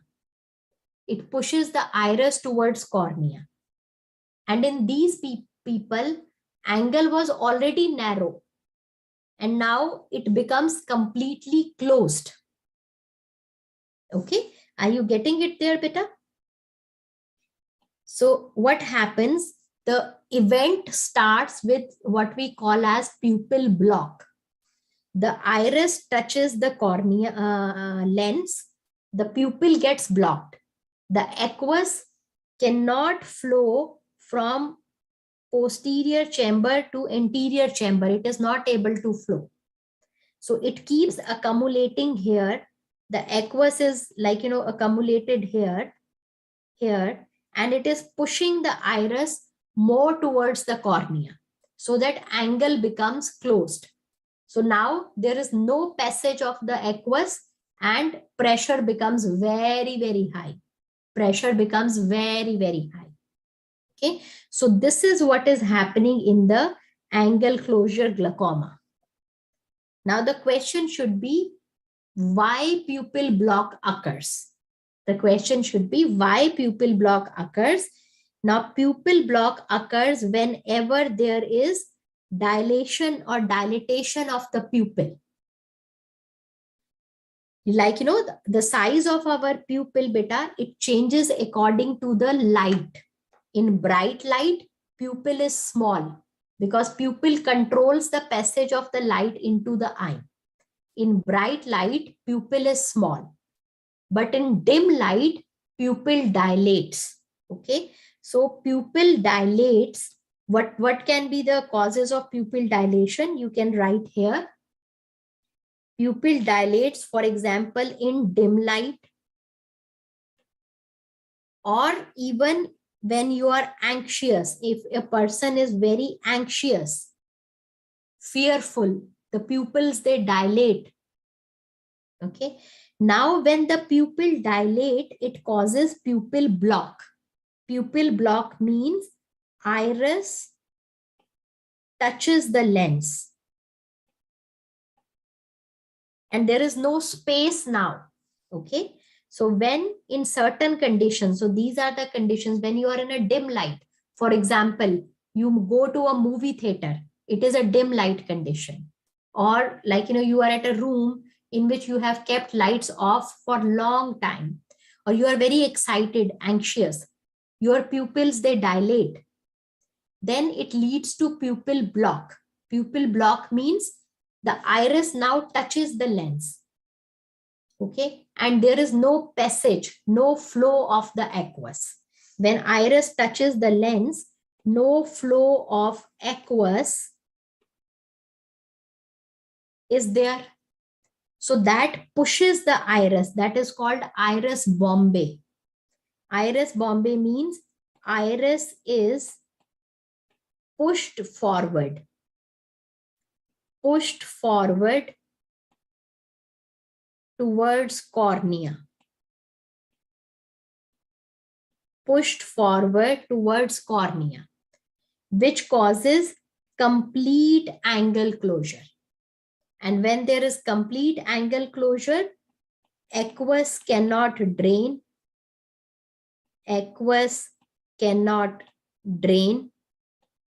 And that leads to increase in pressure. And beta, this increase in pressure is very, very high. How much high? Even up to 60 to 70 millimeter of mercury.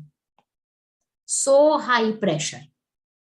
And that is why when the patient will have colored halos, headache, all these things, they occur. Okay. So this is how the attack, it is called acute congestive glaucoma. It is an acute episode. We call it as attack of high pressure. So how the things are happening? In certain conditions, for example, dim light conditions, the pupil dilates. It causes pupil block. Pupil block means iris touches the lens. So once iris is touching, pupil gets blocked, the aqueous cannot flow from posterior chamber to anterior chamber. So it pushes the iris forward towards cornea. That is called iris bombay. Now, when iris is pushed towards cornea, the angle becomes completely closed. When angle becomes completely closed, aqueous cannot drain. When aqueous cannot drain, the pressure keeps on becoming high, and it can reach up to 60 to 70 millimeter of mercury. What was normal level, beta? 10 to 21. So from 10, it becomes 60. Your eye is becoming stony hard. It becomes hard like a stone. And that is one patient will have headache, colored halo, decreased vision. Okay. But it does not happen in everybody's eye. In which patient this whole process will be there? Who already have narrow angles. They are more susceptible. Okay. The people who have narrow angles, they are the ones who are susceptible for this. That is why it is angle closure glaucoma. Okay. So don't get scared that anybody will get, like, if you go to movie theater, not everyone will get attack of high pressure. So it is only people who have very narrow angle, they will have this kind of episode. Okay. Now, what is the clinical? This was the pathogenesis. This was necessary to explain so that you understand what happens in angle closure glaucoma, beta. Now I am going to take you to the clinical aspect. So now I am going to take you to the clinical aspect. Please move to the next page. And here actually you can make a heading. You can make a heading, acute congestive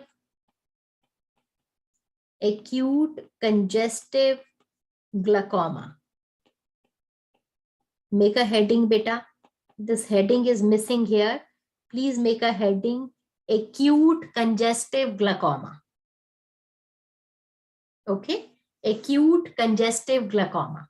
So what happens clinically? And this is how the question is going to come. So this clinical case question can come on acute congestive glaucoma. The patient will present with acute painful red eye. Okay, patient will come to you that within hours the eye has become painful, it is red, there are colored halos, there is decreased vision. So patient comes with acute painful red eye. It is an ocular emergency, beta, because such a high pressure, you have to control the pressure. And what will be the clinical signs? What will be the clinical signs? The eye is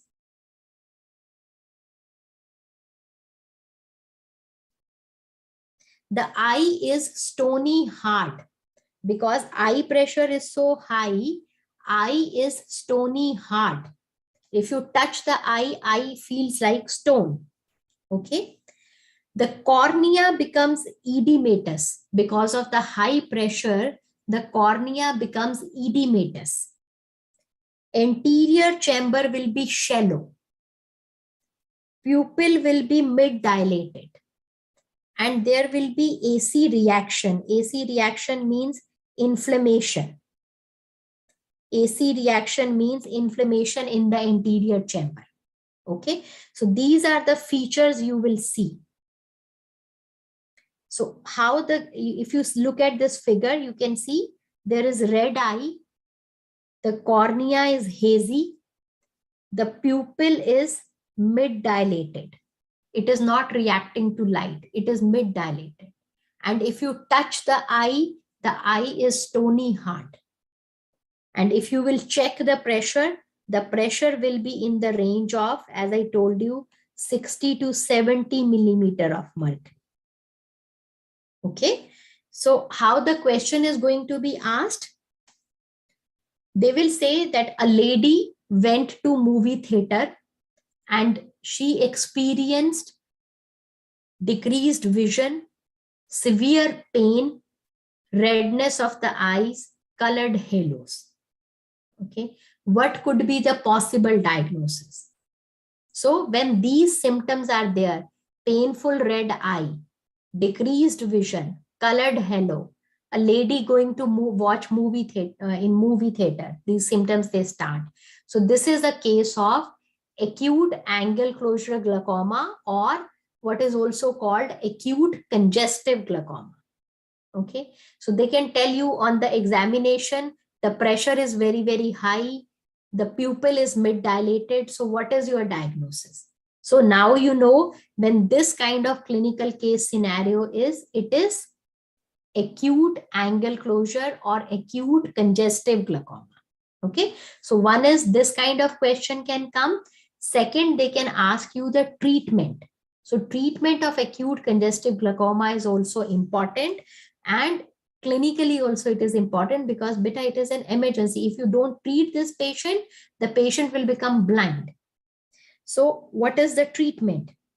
So come to the treatment of the acute congestive glaucoma.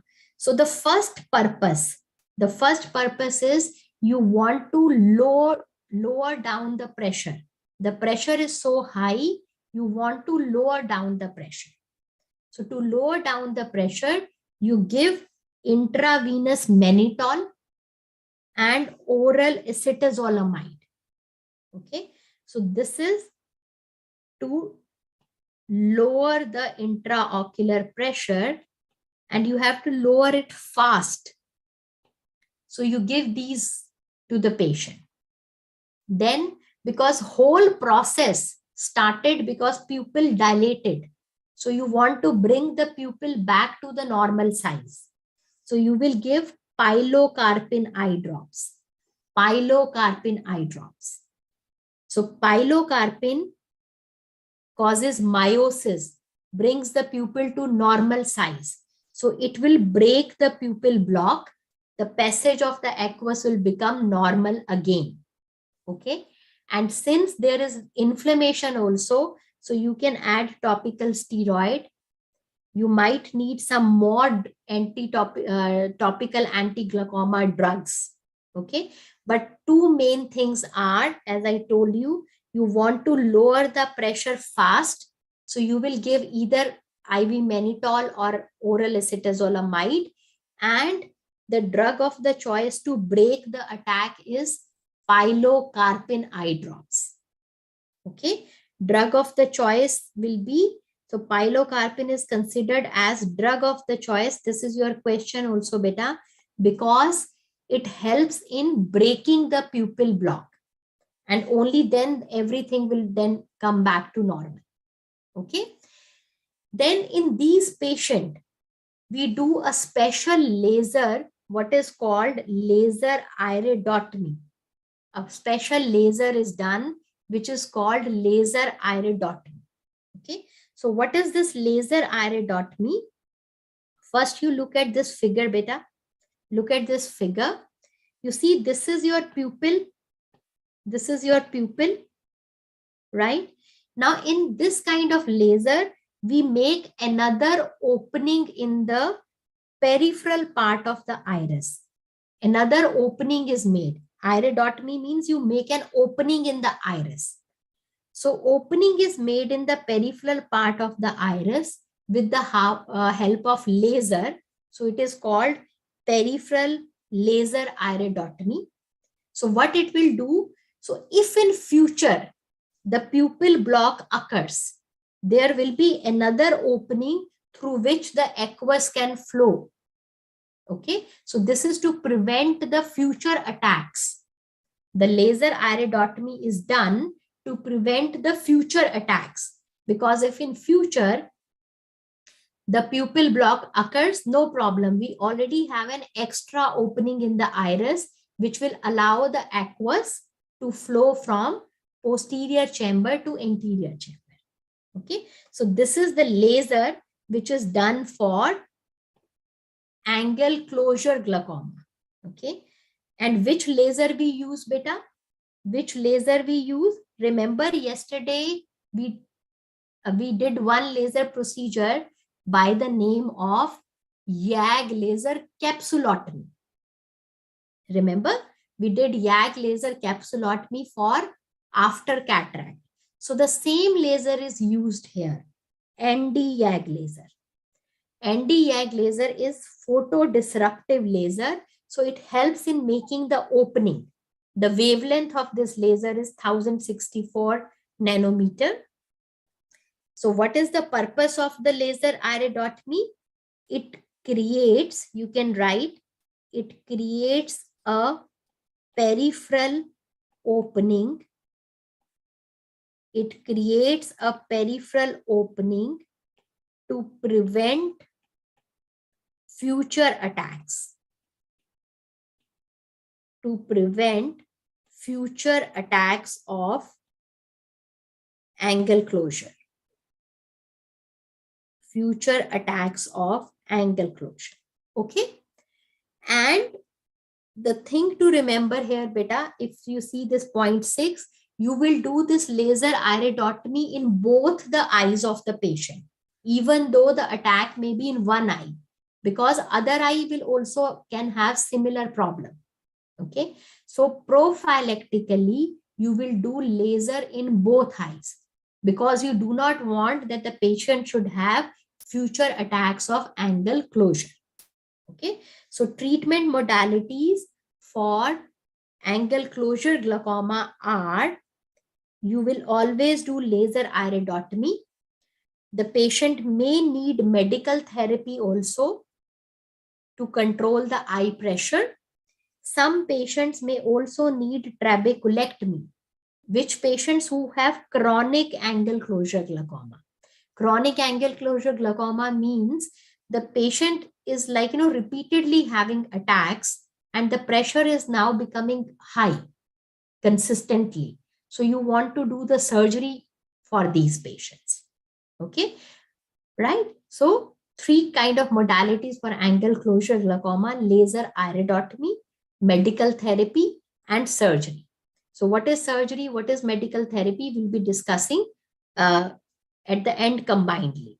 Okay, so we got an idea, beta, what is happening in angle closure glaucoma. In angle closure glaucoma, the things are abnormal because the patient has narrow angles. Which patients have narrow angle? People who are hypermetro, females. The people who have narrow angle, they are susceptible to attacks of high pressure. And these attacks, they happen when they go to dim light condition, when their pupil dilate, pupil block occurs. So when pupil block occurs, there is attack of angle closure glaucoma. So such a kind of clinical case scenario can come your exam. So what are the signs? What are the symptoms we have discussed? And then in the last, we discussed the management of angle closure glaucoma, acute attack. You have to lower the IOP. You have to give pilocarpine to break the attack of angle closure glaucoma. And then you do a laser, which is called laser iridotomy, making an additional opening in the iris so that you prevent future attacks of angle closure. Okay. The laser which is used is ND-YAG laser. Besides this, the patient may also need medical therapy or even surgery. Fine, right? So this was angle closure glaucoma, right? Okay, so we take a break here for 20 minutes, and then afterwards we'll be going ahead some more specific glaucoma which are important to know, and treatment of glaucoma beta. Okay, so treatment of glaucoma is again one of the important exam topic. So we come back in 20 minutes and go ahead with our topic there. Okay, so let's enjoy our tea coffee break and come back in 20 minutes, beta.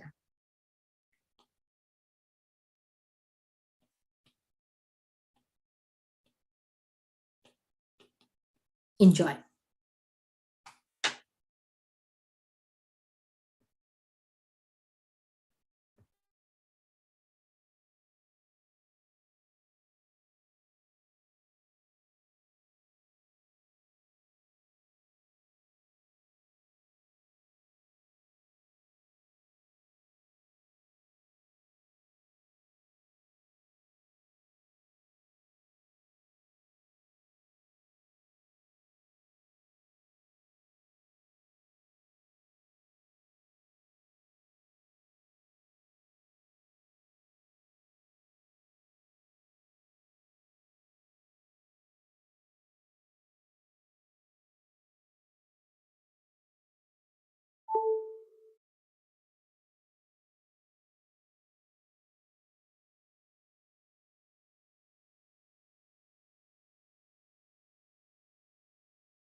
Welcome back, dear friends.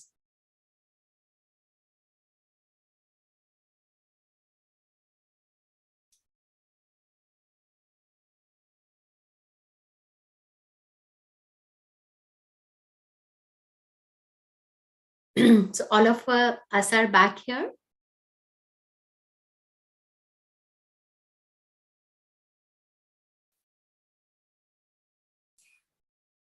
So let's proceed further. Let's move on to the secondary glaucomas now. So we are at page number 124. We are at page number 124, beta.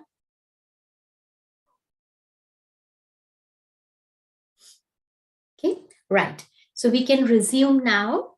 So once again, let's move ahead, and we are now going to discuss secondary glaucoma. Secondary glaucoma, beta, as I told you, when glaucoma is due to some other ocular problem. When glaucoma is due to some other ocular problem, then it is categorized as secondary glaucoma.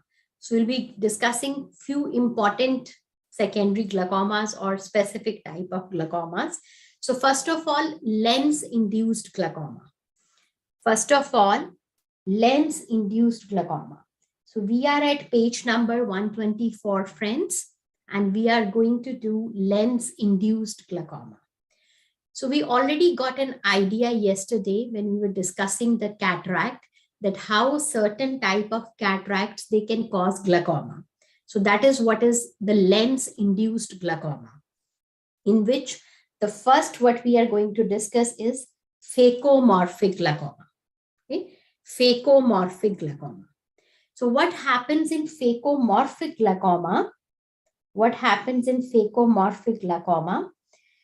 So the step which happens is the mature cataract, as I told you yesterday also, mature cataract becomes swollen.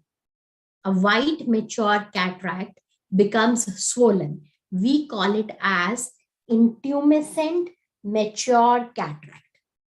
We call it as intumescent mature cataract. Now, you know, when the lens will become swollen, it will push the iris forward. When the lens will become swollen, a swollen lens will push iris forward, which leads to shallowing of the interior chamber. A swollen lens will push the iris forward, which leads to shallowing of the interior chamber. And whenever there is shallowing of the interior chamber, there will be increase in intraocular pressure. Okay, so this is what is happening in phacomorphic glaucoma. Okay, so if you see the figure here, figure 10.15, you can see this white swollen lens. This is white swollen or intumescent lens, which is pushing the eye forward, the iris forward and increasing the pressure. So it is your phacomorphic glaucoma. Okay. So how will you treat phacomorphic glaucoma? Because since the glaucoma is due to this lens, so you will do the cataract surgery. Okay. So treatment, write down here in the column, the treatment of phacomorphic glaucoma will be, you will do cataract surgery, because the lens is the cause. So the lens will be removed and the pressure will come normal.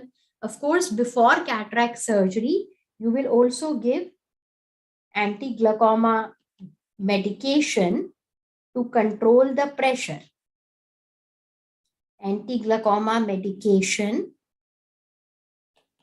to control pressure, but ultimately you will do cataract surgery and it will be corrected. Okay, so this is phacomorphic glaucoma, which occurs due to intumescent mature cataract. The treatment, you do anti-glaucoma medication to control pressure, and since the reason is lens, so you do cataract surgery.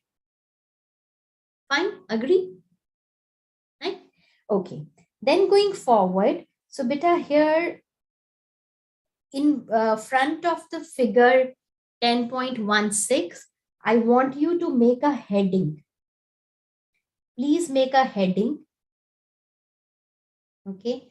Otherwise, again, there will be confusion that what is this there. They have missed the heading, sorry, on the due to the printing errors. So with the figure, please make a heading. Phacolytic glaucoma. Please make a heading. Phacolytic glaucoma. So I'm telling again so that there is no confusion. On page number 124, with the figure, the figure has already been named, but put a heading because it is the topic of phacolytic glaucoma. Okay, make a heading of phacolytic glaucoma.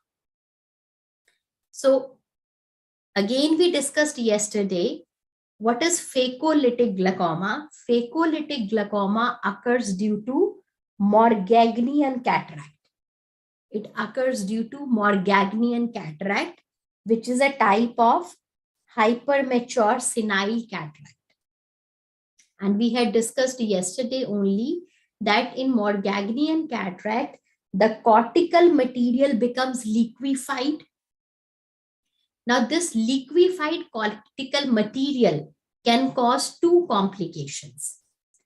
Because this liquefied material, it leaks into anterior chamber. So it causes two complications. It can cause uveitis and it can block trabecular meshwork. Okay. So liquefied cortex causes two complications. It blocks trabecular meshwork and it can also cause uveitis. So because it blocks trabecular meshwork, the pressure increases. And this type of glaucoma is called phacolytic, and another name is lens protein glaucoma. Okay? This type of glaucoma is also called phacolytic or lens protein glaucoma. Fine. So Morgagnonian cataract causes phacolytic or lens protein glaucoma. Because liquefied cortex leaks into anterior chamber, it can cause uveitis as well as it blocks the trabecular meshwork. So I hope you have put the heading here, beta. Put a heading along with the figure. We are talking about phacolytic glaucoma caused by Morgagnonian cataract. Fine. So again here the treatment will be the same. Because it is caused by the cataract, you remove the cataract and pressure will become normal. It will not be continuing, the high pressure will not continue. Okay, fine. So these were the two types of the lens-induced glaucoma. Two types of the lens-induced glaucoma. First was phacomorphic, which is due to intumescent mature cataract. The second was phacolytic, which is due to Morgagnonian cataract. Okay, friends, right? Now moving ahead. So here, like, I've already put the trabecular meshwork there. So this is part of that only. It came to next page. Sometimes it gets printed onto next page and it breaks the continuity of the page actually. So blocks the trabecular meshwork you can add on page 24 itself. Okay. Then 2 points I want you to discuss. 2 points I want you to discuss. How the steroids are related to glaucoma. How the steroids are related to glaucoma. Okay. So these 2 points are important points for your questions. Topical steroid, topical means steroid eye drops. They increased the risk of glaucoma. Topical steroids or steroid eye drops, they increase the risk of glaucoma. Whereas systemic steroids means oral steroids. Yesterday only we discussed they increase the risk of cataract development. Remember I told you posterior subcapsular cataract caused by steroids. Okay? So this can be asked in your exam also as one-liner question. Please remember steroid eye drops, topical steroids, they increase the risk of glaucoma, whereas oral steroids, that is systemic steroids, they increase the risk of cataract. And we already know which type of cataract, posterior subcapsular cataract, posterior subcapsular cataract. So two simple points to remember. This can be asked in your exam. So it can be your question. Okay. Then we are going to discuss a bit about another condition which is called neovascular glaucoma. Okay, let's learn about neovascular glaucoma, friends. What is neovascular? Okay, what the word neo means new, vascular means vessels. So a glaucoma which is caused by new vessels will be neovascular glaucoma. Okay, so I always try to remember the thing by the name as much you can. So neovascular glaucoma means glaucoma which is caused by new vessels. Now, which new vessels? These new vessels, they are called rubeosis iridis. What is rubeosis iridis? Beta, please write down. These rubeosis iridis means iris neovascularization. Iris neovascularization is called rubeosis iridis. And the second type of the new vessels, they can grow in angle of the interior chambers. That is new vessels in angle of the interior chamber. Okay. So one basic concept I want you to have, friends, in eye, in eye, whenever there is new vessel growth, it is always abnormal. Okay. So in eye, if in any part, for example, we'll be talking about retina also. Here we are talking about iris or angle of interior chamber. So whenever there is neovascularization means new vessels are growing. They are always pathological. They are always abnormal. They will always cause problem. Okay. They are not good for eye. So please remember this. New vessels or neovascularization is always pathological. Secondly, why new vessels will occur? Okay. So reason for new vessel is as a response to ischemia. Okay. The new vessels, they come up as a response to ischemia. So you can write down here for your concept, neovascularization, please write down. Neovascularization occurs in response to ischemia. Ischemia means lack of blood supply. Ischemia means lack of blood supply. So whenever any part of the eye is suffering from lack of blood supply or ischemia, the neovascularization occurs. So this is an important concept, beta, because that will help you to understand many pathological mechanisms. So please make it in your mind a concept like that. Whenever any tissue of the eye suffers from ischemia, there is neovascularization. And why this neovascularization occurs? Because a chemical is produced in the eye, what is called VEGF. VEGF. A chemical is produced in the eye, which is called VEGF. So this VEGF causes new vessel formation. Okay. So now what happens, coming back to neovascular glaucoma, there occurs new vessels on the iris, what is known as rubeosis iridis, and there occurs new vessels in the angle of anterior chamber.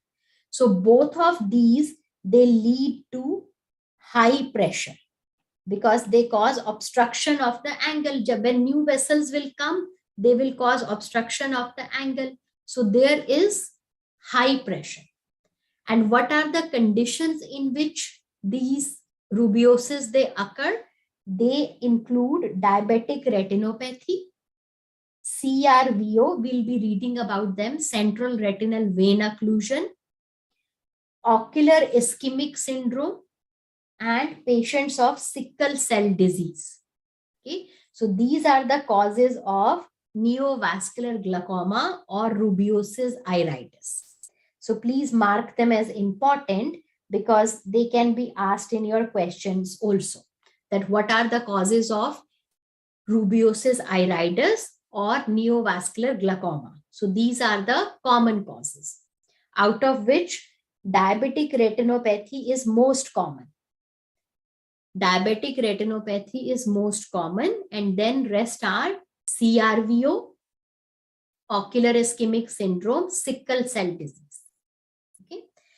So how would you treat a patient of neovascular glaucoma? So treatment beta, because it is in response to ischemia. So you have to take care of ischemia, which is done with the help of PRP laser and anti-VEGF therapy. I'm not going to explain it here because we will be discussing this in the retina chapter. Okay? But you understand that for neovascular glaucoma, you have to treat the new vessels, for which you go for PRP laser and anti-VEGF therapy. And of course, you will give medical therapy, that is anti-glaucoma drugs. Anti-glaucoma drugs, and the treatment of the choice which I have written is, if most of these patients, they need a surgery which is called Seton surgery. So I'll be just shortly discussing about Seton surgery also. So here just mention the names. Okay. So neovascular glaucoma, what thing we wanted to know, that what is neovascular glaucoma? It is happening because of the rubeosis iridis and new vessels in angle of anterior chamber. What is the most common cause?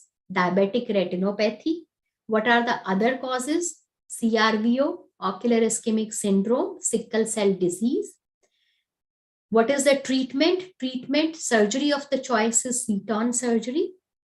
Besides the other things, here we have to treat ischemia also. So we do PRP laser and anti-VEGF therapy. We'll be discussing about that in retina. Okay. So this is neovascular glaucoma beta. Okay. Then the last thing I want you to know, another type of the glaucoma is what is called as malignant glaucoma. Malignant glaucoma. Okay. Malignant glaucoma is also known as aqueous misdirection syndrome. Aqueous misdirection syndrome. Okay. So again, look at the name beta, aqueous misdirection. So that is what is happening here. So what is happening here? Look at this figure.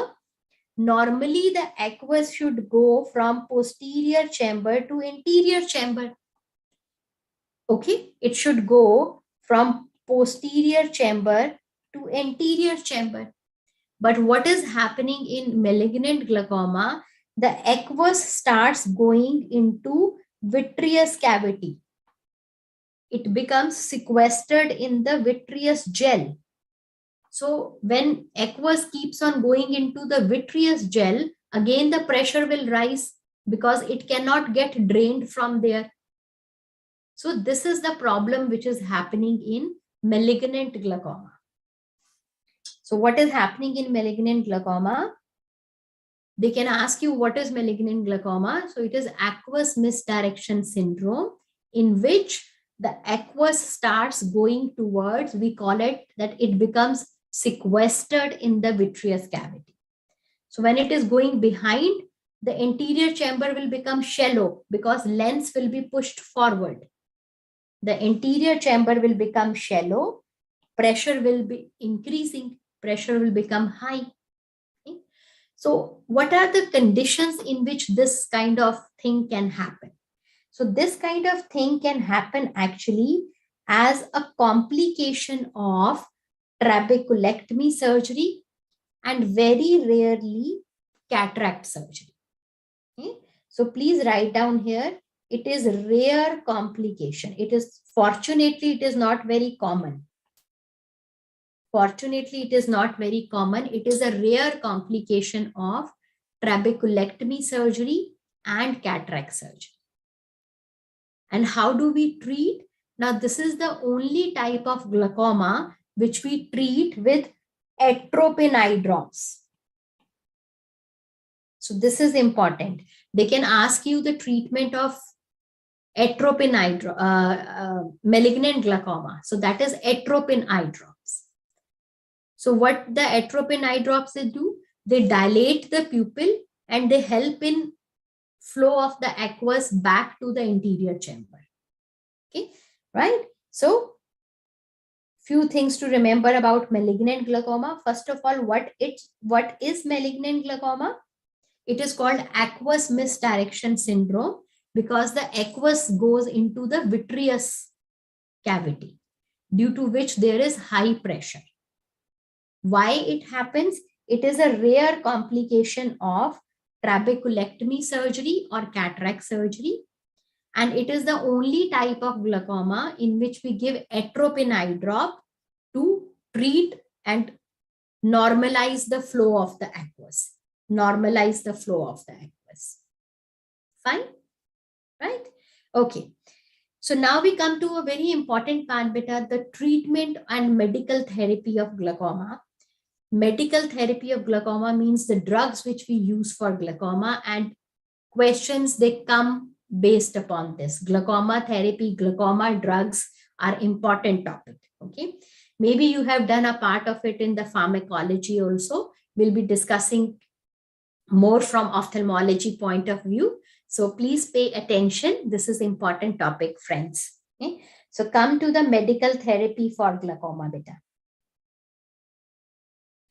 Now, what is the basis of the medical therapy of glaucoma? In glaucoma, the pressure is high. You want to control the pressure because high pressure is causing damage to optic nerve. So you want to control the pressure. How you can control the pressure? So you have to think about the aqueous. Okay? The pressure can be controlled in two ways.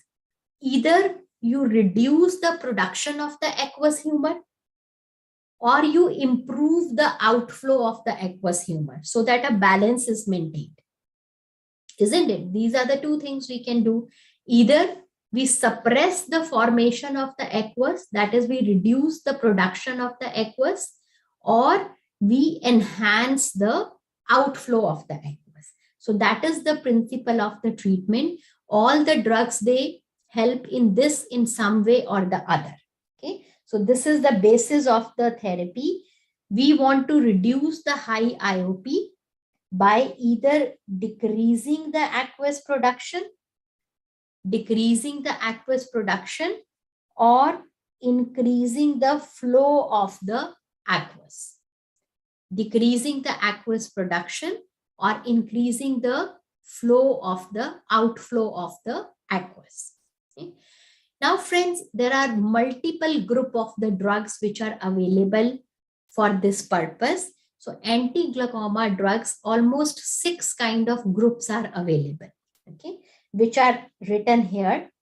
They are your prostaglandin analog drugs, PG analog, beta blockers, alpha agonist drugs, carbonic anhydrase inhibitors, miotics, and hyperosmotics. So 6 groups of drugs are available. We are going to discuss them one by one. We should know what are their mechanism of action, which are the drugs, what are their indications and side effects. So that is important to know. Okay. So please go ahead with me. Stay with me. So first of all, first group is prostaglandin analogs.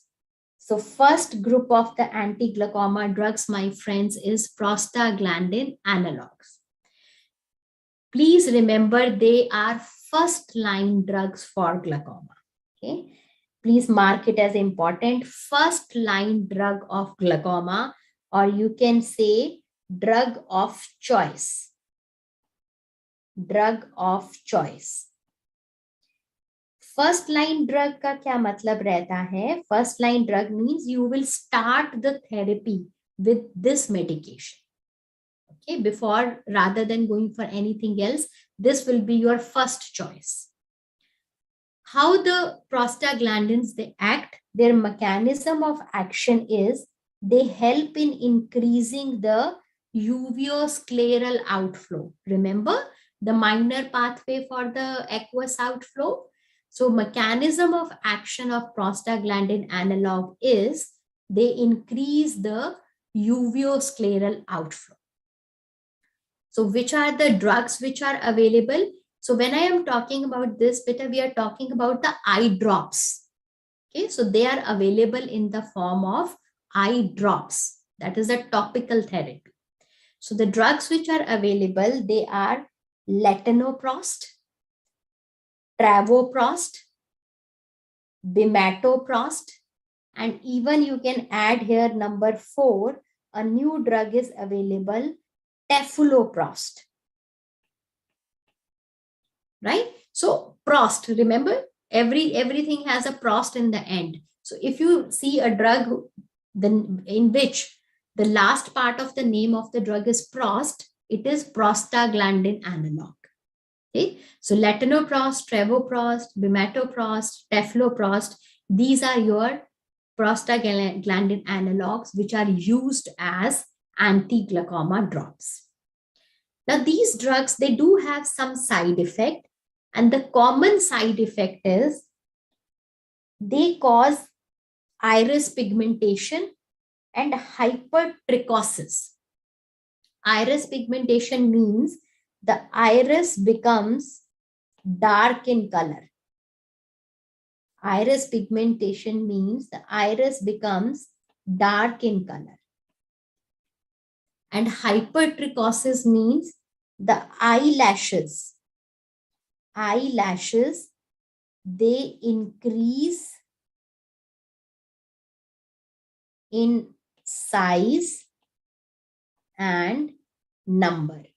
That is called hypertrichosis. Okay, so these two, they are very characteristic. Please mark it as important, and even a question can come based upon this. These two are very characteristic side effects of prostaglandin analogs and very common side effect.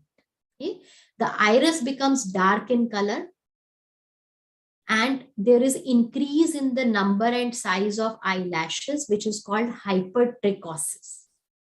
So though it is not like, otherwise a very serious side effects, but it can be cosmetically unacceptable to certain people, right? Then prostaglandins, if you remember your pathology, physiology, prostaglandins, they are the mediators of inflammation. They are inflammatory mediators. So prostaglandin analogs, they have tendency to cause inflammation, right? So one of their side effect is that they can cause anterior uveitis, and they can cause edema in the retina, which is called cystoid macular edema, okay, because of their inflammatory property. Fortunately, both these side effects are rare. They are not very common. Okay? Uveitis and cystoid macular edema, they are not that common. But because they have tendency for this, the contraindication, what is the contraindication? Actually, it has gone to the next page actually. So prostaglandins, they are contraindicated in uveitis and cystoid macular edema. So this is again a question. Okay. The last line about prostaglandin is on the next page, beta. What is the contraindication? The prostaglandin analogs are contraindicated in uveitis and cystoid macular edema. Okay. So as I told you, for every drug, please remember what is the mechanism of action. Please remember the side effect, and please remember the contraindication. All these points, they can be asked as questions. They can be asked as questions. So for prostaglandin analog, the common side effect is iris pigmentation and hypertrichosis. And their contraindication is they are contraindicated in uveitis and CME. CME is the short form for cystoid macular edema. Okay, right? Fine, bache? Okay, we move on to the second group of the drug, which is beta blockers. We move on to the second group of the drug, which is beta blockers. So what is the mechanism of action for beta blockers? They decrease the aqueous production. Okay, they suppress the aqueous. So less aqueous will be produced. There will be less IOP. So they decrease aqueous production by acting on beta receptors in ciliary body. You know, ciliary processes, they secrete aqueous. So they help in decreasing the aqueous production. The two drugs which are mainly used, they are timolol maleate, which is a non-selective beta blocker, and bitexolol, number 2, it's written number 3, please correct it. Number 2, bitexolol, which is a selective beta blocker. Okay. Now, in the side effects of beta blockers, the ocular side effect is they can cause dry eye or SPK. SPK means, you can write the full form. SPK means superficial punctate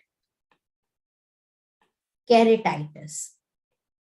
Superficial punctate keratitis, which is actually a complication of severe dry eye. Okay. So beta blockers, they can cause dry eye. But more importantly, they have lot of systemic side effects. They have lot of systemic side effects. What are the systemic side effects of beta blockers? They cause bronchospasm. They can cause bradycardia, hypotension, sleep disorder, fatigue. So they have lot of contraindications. So their contraindications are important, friends. Beta blockers, they are contraindicated in patients of asthma, COPD, heart blocks. Okay, so please mark it as an important point. So if there is a patient who is having glaucoma, but who is also having asthma, you cannot give beta blocker because his asthma will be aggravated.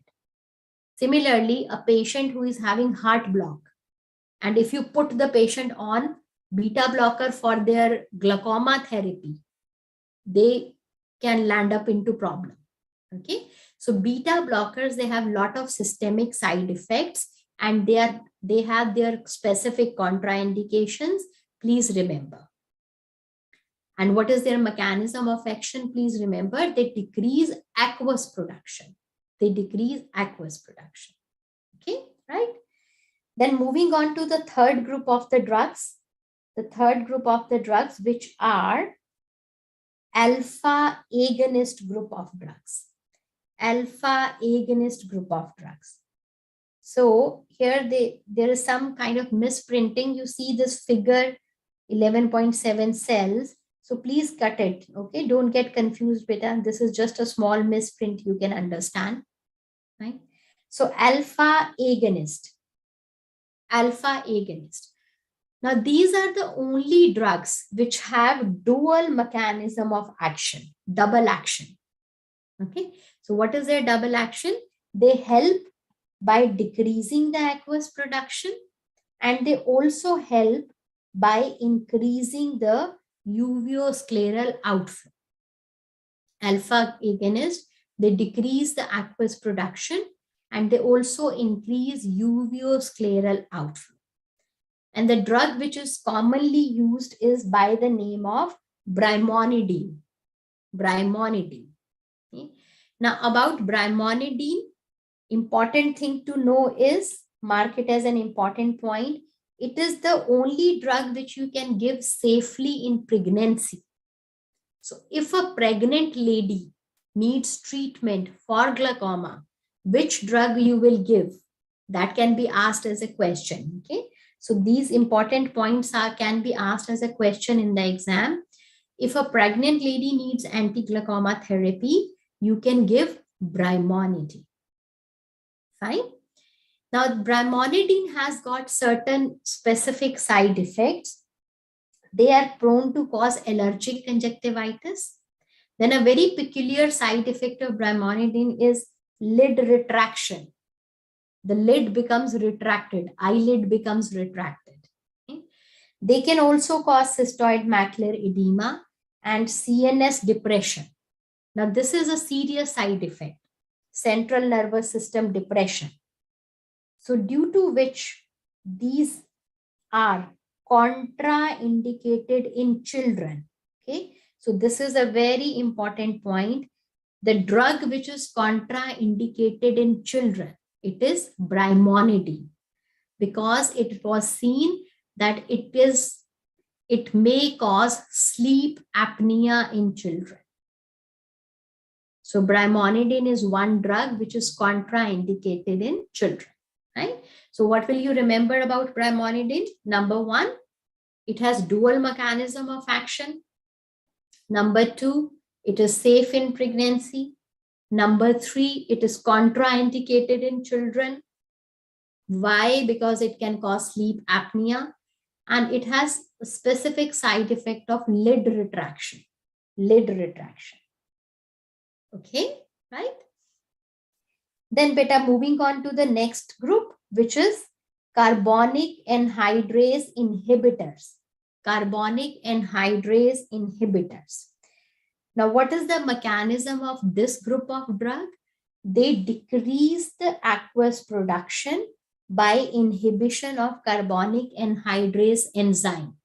So they also help in reducing the production of the aqueous humor. That is, they are called aqueous suppressants. So they also decrease production of aqueous humor. Now in this group, we have oral medication also and topical, that is eye drugs also. The oral is used acetazolamide 250 milligram, normally called like, Diamox tablet. And the topical preparation, there are two topical preparation by the name of dorzolamide and brinzolamide. So both kind of preparations are available. Now, carbonic anhydrase drugs, they have lot of side effects. They have lot of side effects. Okay. The topical drops are safe. The topical drops are still safe. Their common side effect is that they can cause endothelial decompensation or corneal edema. Okay. So topical therapy is safer because it causes, the only side effect is endothelial decompensation or corneal edema. But if you are using acetazolamide, then it has lot of side effects. Acetazolamide side effects are important to know. What are the side effects of acetazolamide? The most common is paresthesias. Paresthesias, the tingling sensation in the fingers or toes, paresthesias, which is due to hypokalemic effect of acetazolamide. Okay. Then acetazolamide is also prone to cause gastrointestinal upset, constipation, You cannot give it to the people having sulfa allergy. It is prone to cause renal stone. It can cause metabolic acidosis and even aplastic anemia. Okay. So acetazolamide is very effective drug to control the pressure, but it has lot of side effects, and you have to, like, it will be contraindicated in sulfa allergy or patient with kidney disease. So you have to watch for that, what are the contraindications. Okay. So that group was carbonic anhydrase inhibitors. Moving to another group of the drugs which we are using in the treatment of glaucoma are your miotics. Okay, so there is a spelling mistake. It is not mitotic, miotics, or the cholinergic drugs. Cholinergic drugs or miotics. Why they call miotics? Because they cause constriction of the pupil. They cause constriction of pupil. So that is why they are called miotics. Okay. Now, their mechanism of action is that they increase the trabecular meshwork outflow, the major pathway. And then, if you remember, I told you about pilocarpine in angle closure glaucoma. So pilocarpine is specifically used in angle closure glaucoma, as we discussed, because it breaks the pupil block. It brings the dilated pupil to normal size. So it helps in breaking the attack of angle closure glaucoma. So for pilocarpine, this is important to know that how the pilocarpine is helping in angle closure glaucoma by breaking the attack of angle closure glaucoma. So pilocarpine is drug of choice for angle closure glaucoma. But this medication has, again, lot of side effects. It has lot of side effects. So most of the side effects are because of its cholinergic action, it causes ciliary spasm.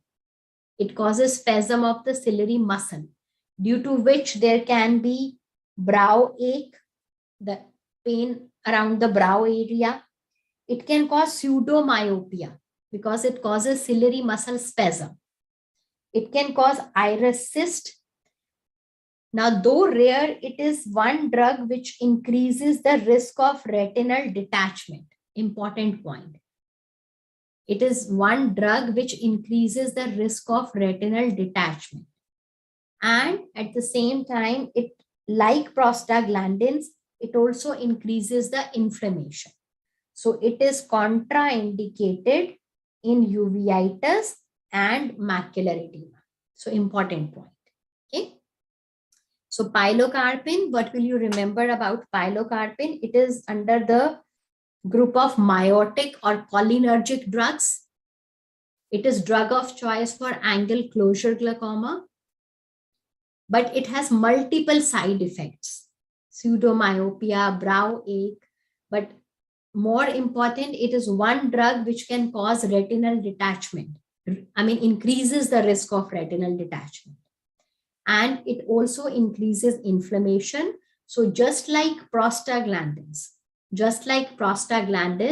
it is also contraindicated in uveitis and macular edema. Okay. So if I summarize, which are the two drugs which are contraindicated in uveitis or macular edema, they will be prostaglandin and pilocarpine.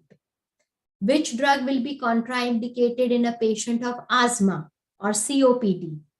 Beta blockers. Which drug will be contraindicated in children? Brimonidine. Okay. Which drug will be contraindicated in patients of sulfa allergy? Acetazolamide. Okay. So this is how, like, I just kind of summarized important things about the anti-glaucoma drugs. Similarly, please remember mechanism of action of each group. Okay, so that will be asked in the exam. Now coming to the last group of the drugs here, it is your hyperosmotic drugs. Now, hyperosmotic drugs, they have got a very peculiar mechanism of action. They decrease the volume of the vitreous. They are not acting on aqueous. They decrease the volume of the vitreous by dehydrating the gel. Okay, so they sort of reduce the volume of the vitreous. So since vitreous also affects the IOP, so they are acting upon the vitreous. The hyperosmotic drugs, they act differently. They dehydrate the vitreous. So there are two drugs in this category which are used. One is your glycerol 50%, which is used as oral medication. Second is your mannitol 20%, which is used as intravenous, through intravenous route. Okay. Now about mannitol, it is the fastest IOP lowering agent. Okay, when you want that the IOP should come down really fast. For example, like, in angle closure glaucoma where the pressure is 60. So you have to bring the pressure down very quickly. Then we use these hyperosmotic agents. So you give mannitol within half an hour. Within half an hour, the pressure will come down. Similarly, sometimes you are doing eye surgery and the pressure starts rising during eye surgery. So what will you do? You go give mannitol so that you are able to control the pressure fast and really fast, right? So about mannitol, please remember, it is the fastest IOP lowering agent. Okay? But these hyperosmotics, they can have multiple side effects, and you cannot give these drugs to the patient who are so they are contraindicated in the patients who are having pulmonary edema, renal failure, and right heart failure. Okay, so because they are like, hyperosmotic, so they can cause the problem in all these conditions. So this is your hyperosmotics. So one of the new drug has been added and it is also being now regularly used. So that is by the name of a new anti-glaucoma drug by the name of netersudil. Netersudil. Okay. So this drug is under the category of Rho kinase inhibitor. It is a Rho kinase inhibitor. The mechanism of action is not very clear at the moment, but it increases the outflow of the aqueous. And one side effect which is peculiar to this is that it can cause cornea verticillata. Remember vortex keratopathy we did in cornea? So this drug can cause cornea verticillata. Okay, so it's a new one. So we must know this. A new drug, netersudil, Rho kinase inhibitor, mechanism of action decreases the increases the outflow, and side effect, it can cause cornea verticillata. Okay. So now you must be kind of wondering that there are so many anti-glaucoma drugs. Why there are so many anti-glaucoma drugs and how clinically, like, we are using it. So for your knowledge, beta, when you start a patient on therapy, okay, a patient comes to you, you diagnose him with glaucoma, you start the medication. So first of all, you start the patient on one drug. And I told you what is the first line drug? Prostaglandin analogs. So most of the time you will start the patient on prostaglandin analog. Okay. Then you call the patient after a month to assess how the pressure control is. And you feel the pressure is not getting control to what it should be. So, you have to bring it within target range so that the pressure remains fine. There is no further damage to optic nerve. Then you can add a second drug. You put the patient on to two drugs now. You can combine prostaglandin analog with beta blocker. You can combine prostaglandin analog with alpha blocker, alpha agonist. Okay, so you can combine two groups and then see whether your patient is responding. Supposedly not, you can add a third drug. the person can be on 3 drugs, because every drug has its own mechanism of action. They will have an additive effect. Not controlled on 3 drugs, add another one, 4 drugs. So mostly 4 drug combination is considered as maximum medical therapy. Okay, you try to maximize the medical therapy so that you achieve your target intraocular pressure. Supposedly your patient is still not getting controlled. Okay, or because these drugs, they are to be taken lifelong. The patient may not be compliant, that you told the patient, please put the drops in the morning, evening. Patient is not bothering. Sometimes he is putting, sometimes he is not putting. So such patients who are not responding to medical therapy because either the medical therapy is not that effective, or they are not compliant to the medical therapy, then we have to go for laser or surgical treatment. Okay, so then we have the option of laser and surgical treatment of glaucoma. So let me tell you first of all, laser treatment. In the laser treatment, the procedure which we do, friends, is called laser trabeculoplasty. Laser trabeculoplasty. So as the word is suggesting, you are doing something in the trabecular meshwork with the help of the laser. So that is laser trabeculoplasty. So what are you doing actually? Which 2 lasers are used? We can use argon laser or frequency double ND YAG laser. So we have different kind of laser, as you must have gotten an idea by now, which are used for different purposes. So for this purpose, either we can use argon laser or we can use frequency double FD-ND YAG laser. It is called frequency doubled ND YAG laser. Now it helps in increasing the outflow. Okay, so what are you doing? This is just basically for your understanding. It's a kind of diagrammatic representation. The trabecular meshwork which is there in the angle, as I told you, the meshwork has small openings. So you apply laser to the trabecular meshwork. This helps in increasing the size of those openings in the trabecular meshwork. Okay, need not write, it is just for your knowledge that what is happening. So you are kind of improving the outflow through trabecular meshwork by applying this laser. So this is laser trabeculoplasty.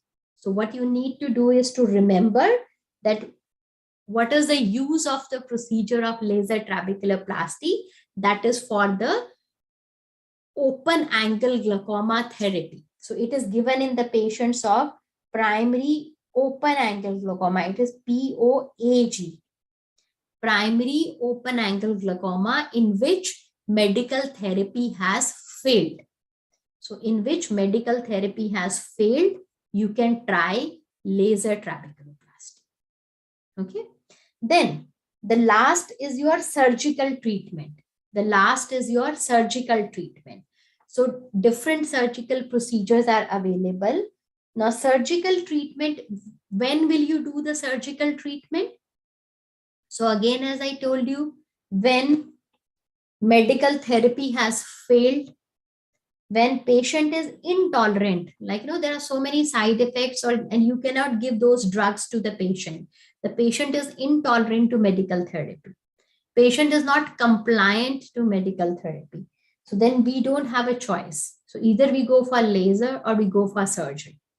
Or if the laser has also failed laser trabeculoplasty. Okay. And in some cases, what happens, you are giving the medical therapy, patient is also compliant, but still the disease is not getting controlled. So if you want to achieve the normal IOP, you have to do the surgery. So when there is progression of glaucoma despite medical treatment. So in cataract, the only surgery, the therapy is surgery. But in glaucoma, you do not jump to the surgery unless it is indicated. So your choice will be medical therapy only when it is not successful or it is not helping, then you go for the surgery. And what is the surgery procedure for glaucoma, beta? The surgery procedure for glaucoma is called glaucoma filtration surgery. It is called glaucoma filtration surgery. Okay. So just to give you an idea, we don't need much detail about glaucoma filtration surgery. So just to give you an idea, basically, again, our aim is to improve the drainage of the aqueous. So we are creating a new passage for the drainage of the aqueous. Okay. Trabecular meshwork is there, but there is some problem. So that is why the pressure is increasing. So in the glaucoma filtration surgery, you create a new passage for the aqueous to flow out. And this passage is created by making an opening into sclera. Okay. So this figure is telling you this only. What are you basically doing? You are creating a window or opening in the sclera, which is communicating with the anterior chamber, so that now the aqueous is flowing. You see, this aqueous is flowing through this new window. Okay, so this is glaucoma filtration surgery. Just once more to let you know what are we doing in glaucoma surgery. You are creating an opening in the sclera which communicates with the anterior chamber, so that aqueous now directly flows out. And how this aqueous flows out, to give you an idea, let's go ahead. I have kind of put here the simple steps. The principle is you are creating a fistula between anterior chamber and the subtenon space. Subtenon spaces, I told you, sclera is covered by the tenon. So the aqueous fluid will now collect in this subtenon space, just above the sclera, from where it will be absorbed. So what is done in the surgery? First of all, you make a flap of conjunctiva. Then you cut a partial thickness scleral flap. I'll show you the figure also. Once you have cut the partial thickness scleral flap, now you complete it into full thickness scleral flap, which is communicating with the anterior chamber. So now the fluid will come from this scleral window into the subtenon space, right? And the aqueous flows into the subtenon space, and from there it is slowly absorbed by the veins. It is slowly absorbed by the veins. Okay. So if you see here, just this is for your understanding. You see here the sclera has been cut partially. If you notice here, beta, the sclera has been cut partially here. So here you are making a scleral window. Then you cut a small piece of the sclera completely. So this will be cut out. And now this part will be communicating with the anterior chamber. And the fluid will come directly from anterior chamber into this area, which we call as subtenon space. Okay.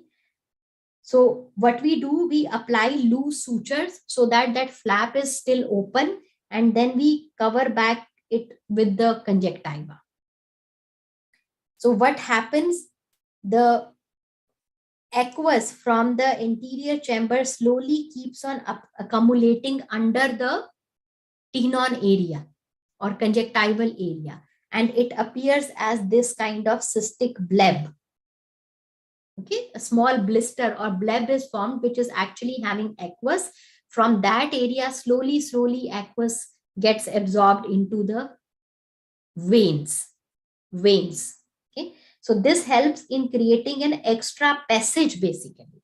Okay, so don't get into too much of detail here. Basically, you are creating an extra passage directly through sclera, and the fluid will be absorbed by the veins in that area. So that is your glaucoma filtration surgery. Glaucoma filtration surgery. Okay. Now, go back here to the top where I have written glaucoma filtration surgery. The same surgery is also called as trabeculectomy. We mentioned the name trabeculectomy earlier. So it is the same, the glaucoma filtration surgery. The name of the surgery is trabeculectomy. It is one and the same thing. Okay. Glaucoma filtration surgery is also known by the name trabeculectomy. Okay, right? Right. Now, the last thing, there is another type of the surgical procedure which is done in the cases of glaucoma patients. This is known as, there is multiple name. This is known as Seton surgery. It is also called glaucoma drainage implants. It is also called glaucoma valves. It is all one and the same thing. Okay. Another surgical procedure which is used in glaucoma is known as Seton surgery, drainage implants, or glaucoma valves. It is one and the same thing. Okay. So here we are using some implants or what we call as valves to drain the aqueous out of the interior chamber. Right? Look at this figure, beta. You are using a kind of tubing. Okay? You are using a kind of tubing here, which is put into the interior chamber so that the aqueous, see, this is the tubing in the interior chamber. This particular implant is called Ahmed valve implant. Ahmed valve implant. So this particular implant, the tube is in the interior chamber and it is draining the aqueous. The aqueous will come again in this subtenon space. The aqueous will come again in this subtenon space from where it will be absorbed by the veins. Okay? But here you are putting a small tube. We also call it as shunt.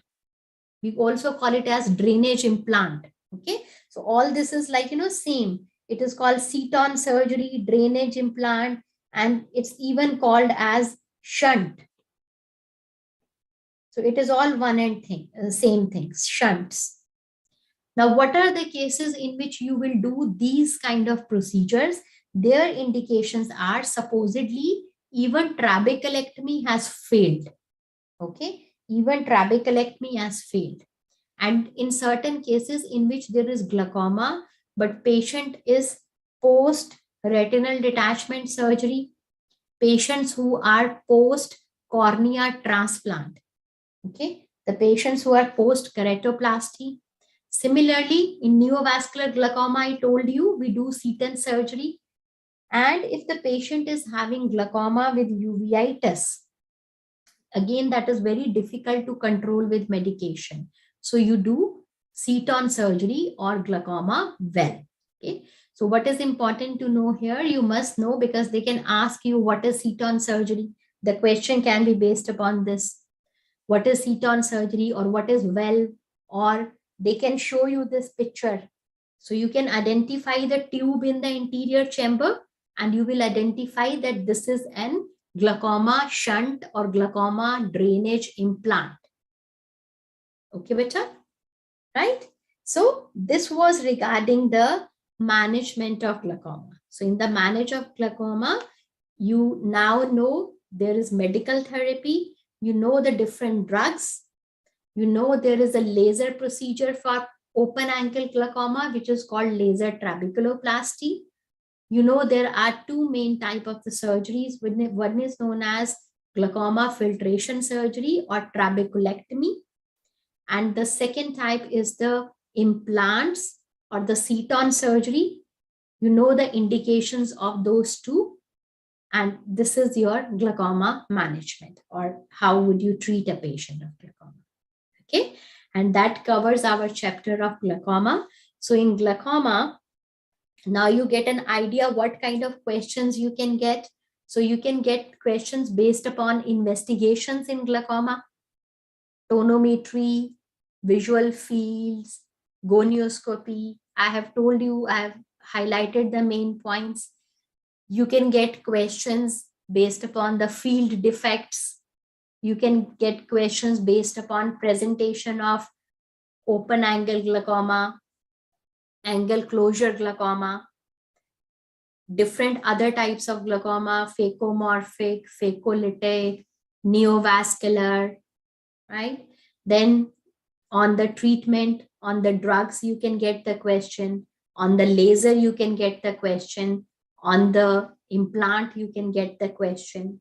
Okay, so these are the topics around which your revision or learning should be based. Right? Are we fine with that? Okay. Right. So next we have to move on to the next topic, and I'm going to start the retina.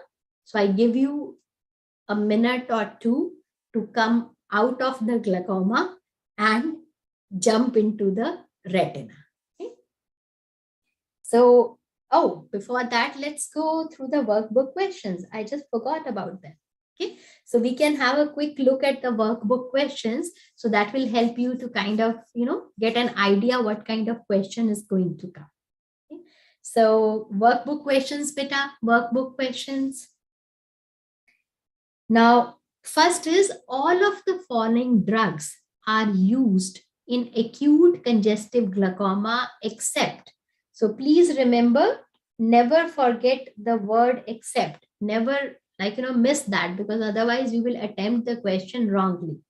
So what drugs can be used except atropine, pilocarpine, mannitol, acetazolamide? So yes, acetazolamide to lower the pressure, mannitol to lower the pressure, pilocarpine to prevent the pupil block, but atropine is not used because atropine causes pupil dilation. That will actually worsen the situation because pupil block happened because of the pupil dilation. So atropine is not to be given in acute congestive glaucoma. So here the right answer will be atropine. Okay, right? Then coming to the next question, a 65-year-old man with hypertension and coronary artery disease has been diagnosed with primary open angle glaucoma. Which of the following is the drug of choice for initiating treatment for him? So remember, drug of choice for initiating treatment means which drug you will start with. First line therapy. What did I tell you, beta? First line therapy is prostaglandin analogs. So which drug is the prostaglandin analog here? Very easy to identify, Prost. So Prost will be prostaglandin analog. So what will be the drug of the choice? Travoprost. Okay, agree? Right? Okay, friends, moving on to the next question. A 50-year-old lady presents with acute painful red eye with oval mid-dilated pupil after watching a movie. So look at the key words. The symptoms are starting after watching the movie. The patient is having acute painful red eye with oval mid-dilated pupil. So can you tell me the diagnosis? Can you tell me the diagnosis? This is a typical case presentation of acute angle closure glaucoma. Okay, this is the typical case presentation of acute angle closure glaucoma, which we just discussed. Fine, friends. Okay, moving on to the fourth one here. Which of the following field defect is not seen in glaucoma? Again, please concentrate. Not seen in glaucoma. The choices are nasal step, Raynaud nasal step. Remember, I told you arcuate scotoma, centrocecal scotoma, sedal scotoma.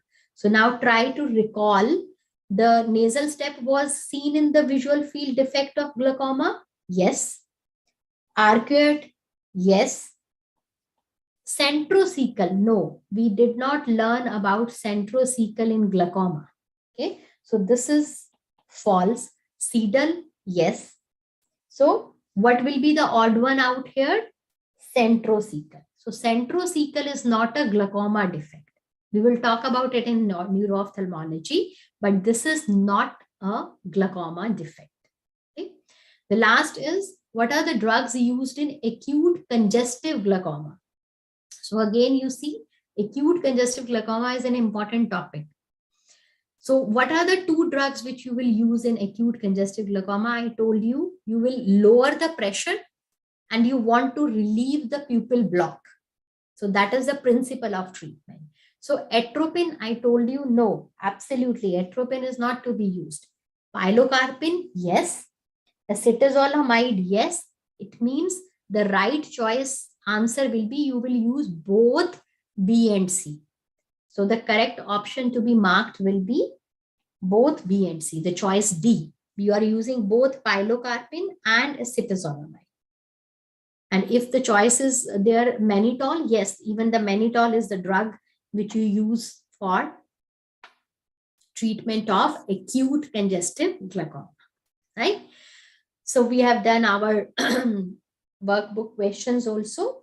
So after this, we are going to move on to the retina chapter. And let me tell you, the page number for retina should be somewhere. Yeah. So page number for retina chapter is 149. And just you can move there. You take a pause of 1 or 2 minutes before I start with the retina. So next topic we are discussing, beta, is retina. And it is on page number 149 of your workbook.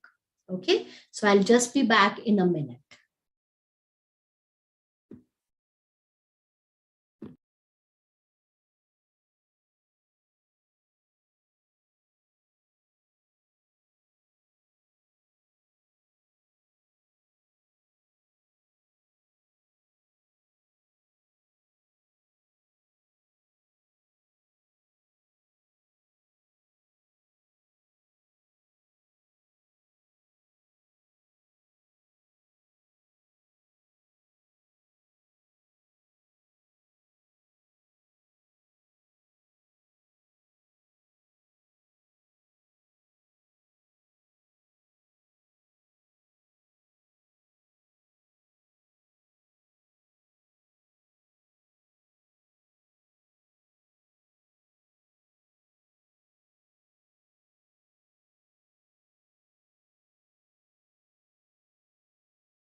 So friends, are we ready to move on to the next topic, retina? All of you, please come to page number 149 of your workbooks. 149 of your workbooks.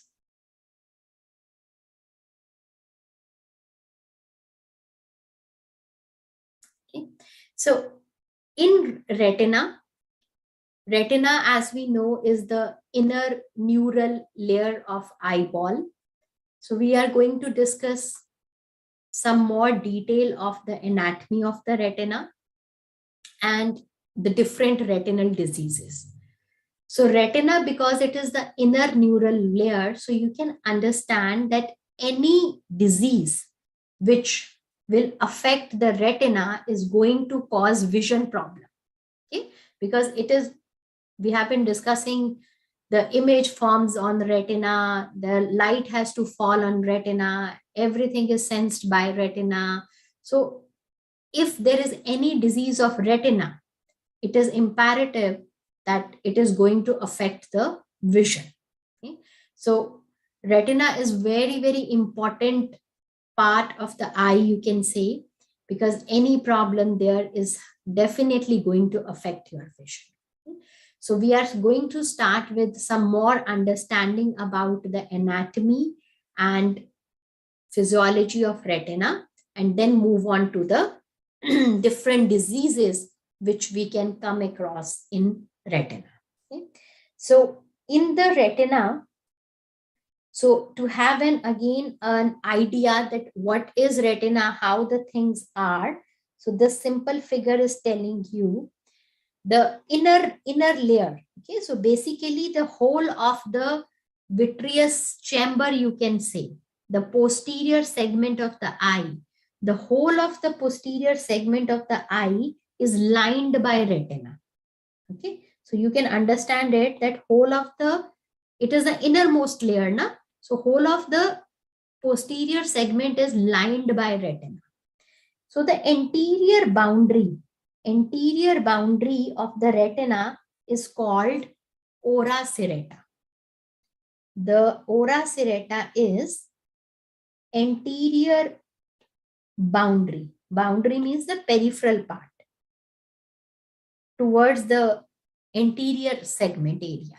Okay, the anterior boundary of the retina is called ora serrata. Okay, and as you can see, right in the center, we call it as posterior pole. Right in the center will be, this part will be your macula. This part will be your macula. And optic nerve is also originating from retina. Optic nerve is also originating from retina. So this is kind of gross anatomy which can help you understand how the retina is, like, where is retina? What is retina? Okay. So retina is the inner layer. It is kind of lining the cavity of the vitreous chamber. Okay. The anterior boundary of the retina is called ora serrata. So right at the center of the posterior pole is actually the macular area. Macular area. And optic nerve is also originating from the retina. Okay. And this whole cavity is filled with vitreous gel. Okay, so it means vitreous gel is in contact with the retina. The whole cavity is filled with vitreous gel. It means vitreous gel is in contact with the retina. So you got an idea how the things are. Okay, so this is how the things are, how the retina is placed in the eye. Okay? So which layer is above retina? Which layer is outside the retina or above retina? Choroid. Right? Which layer is on the outer aspect of the retina? Choroid. Got an idea, beta? Because this is important, because when you talk about the diseases, now, if you don't know where this tissue is, you are not able to understand the symptoms, you are not able to understand the signs. So please have this idea. Please have this idea. Innermost layer of the eyeball in the posterior segment, retina, that cavity is filled by vitreous gel. So on one side, on the inner side, the retina is in contact with the vitreous gel. And what is on the outer side of the retina? The middle layer. And middle layer, which part? Choroid part. Okay. So if you kind of just think, in two-dimensional, if this is retina,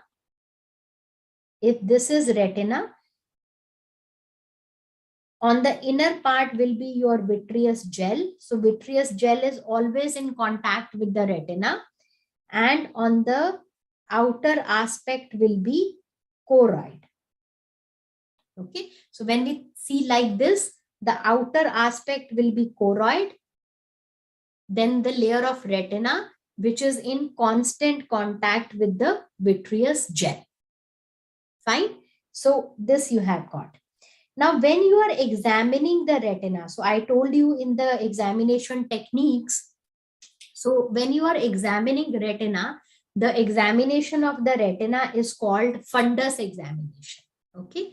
Examination of the retina is called fundus examination. And there are two main methods for the fundus examination. Okay. For the central retina, when you want to look at the central retina, we are doing the examination of the central retina beta either by direct ophthalmoscope. So these instruments will be doing in the last, but please remember here we are looking at the central retina either by direct ophthalmoscope, or we can use slit lamp along with the plus 90D lens. Okay.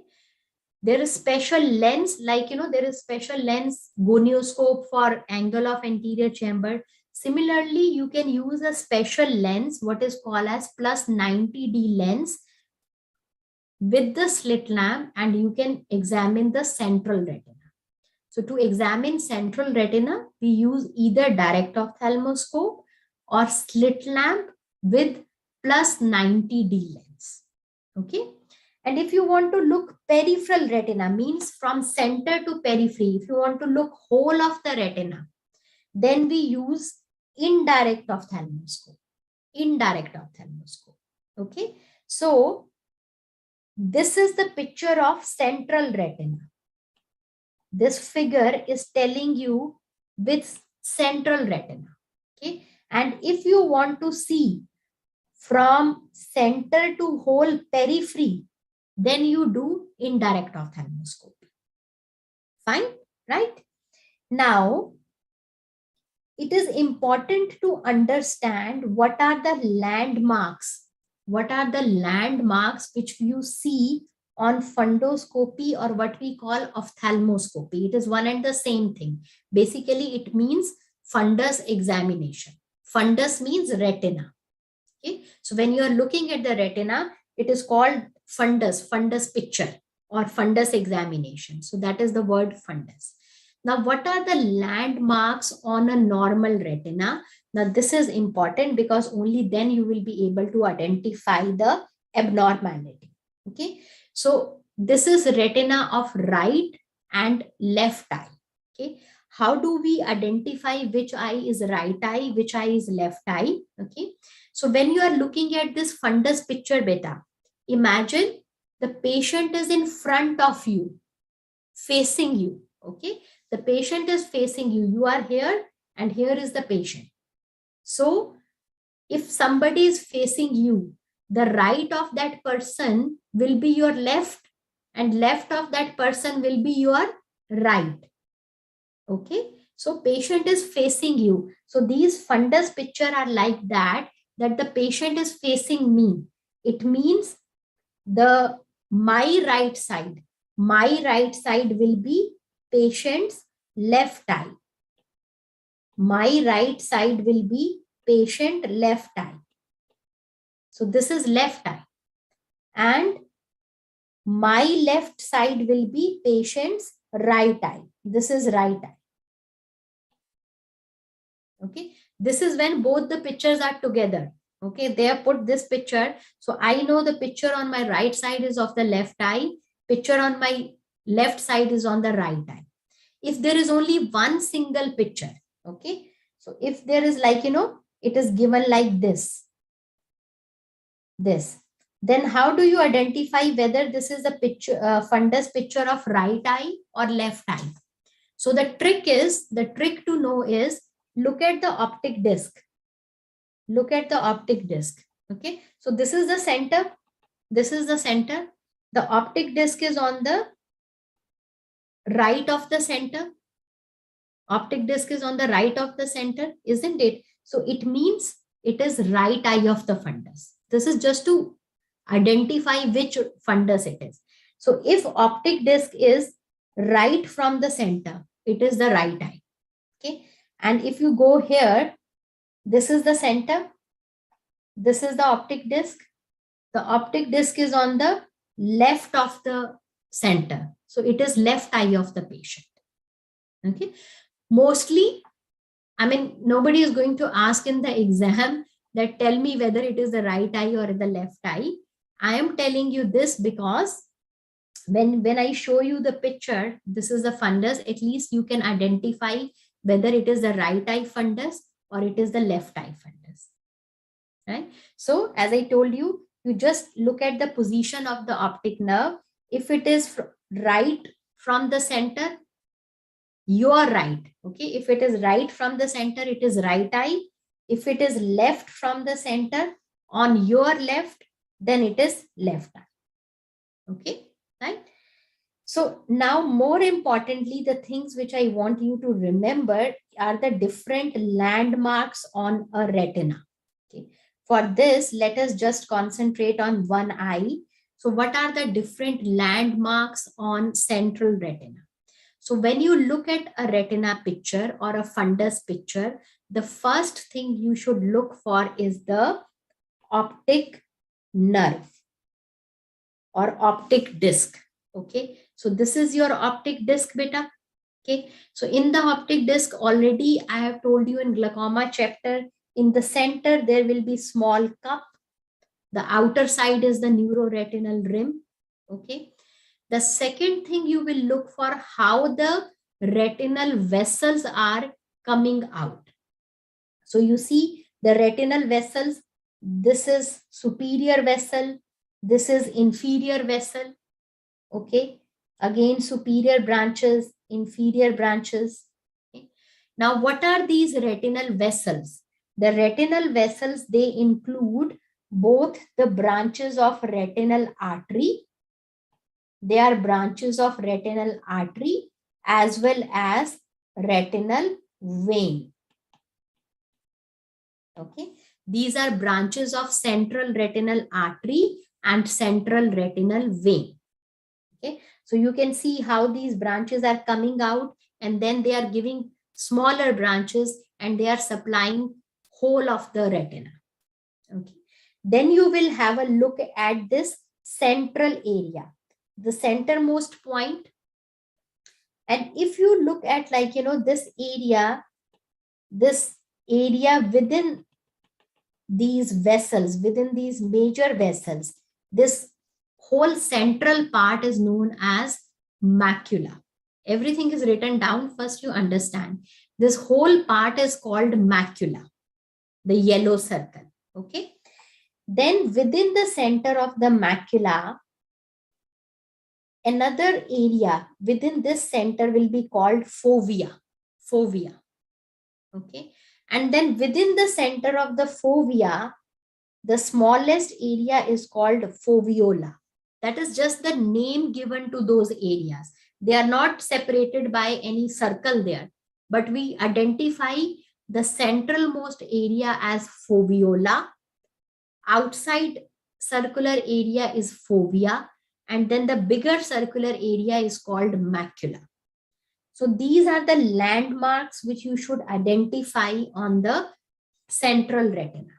Okay. So what are the landmarks? Once again, optic disc, the retinal vessels, they are the branches of the retinal vessels, central retinal artery and central retinal vein.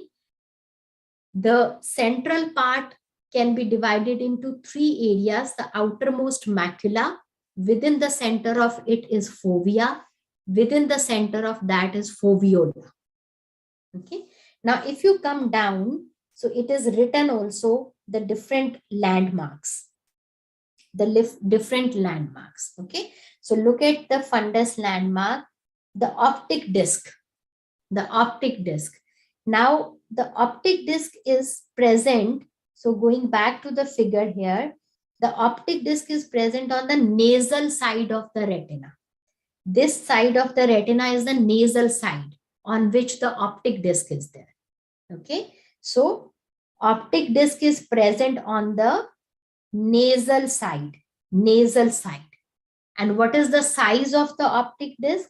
1.5 millimeter in size. 1.5 millimeter in size. 1.5 millimeter means 1500 microns. 1.5 millimeter means 1500 microns. Okay. So the optic disc is present on the nasal side of retina. The size of the optic disc is 1.5 millimeter or around 1500 microns. Okay. Then retinal vessels.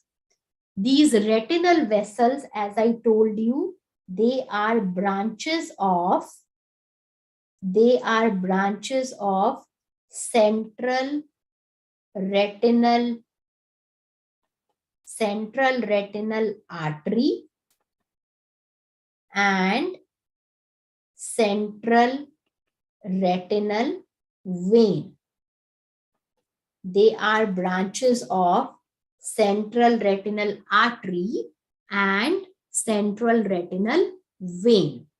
So these branches are called arterioles and venules. Okay. So they start from the optic disc. The branches, they start from the optic disc and they are called arterioles and venules. And there is a normal ratio of their size, okay, which is called AV ratio.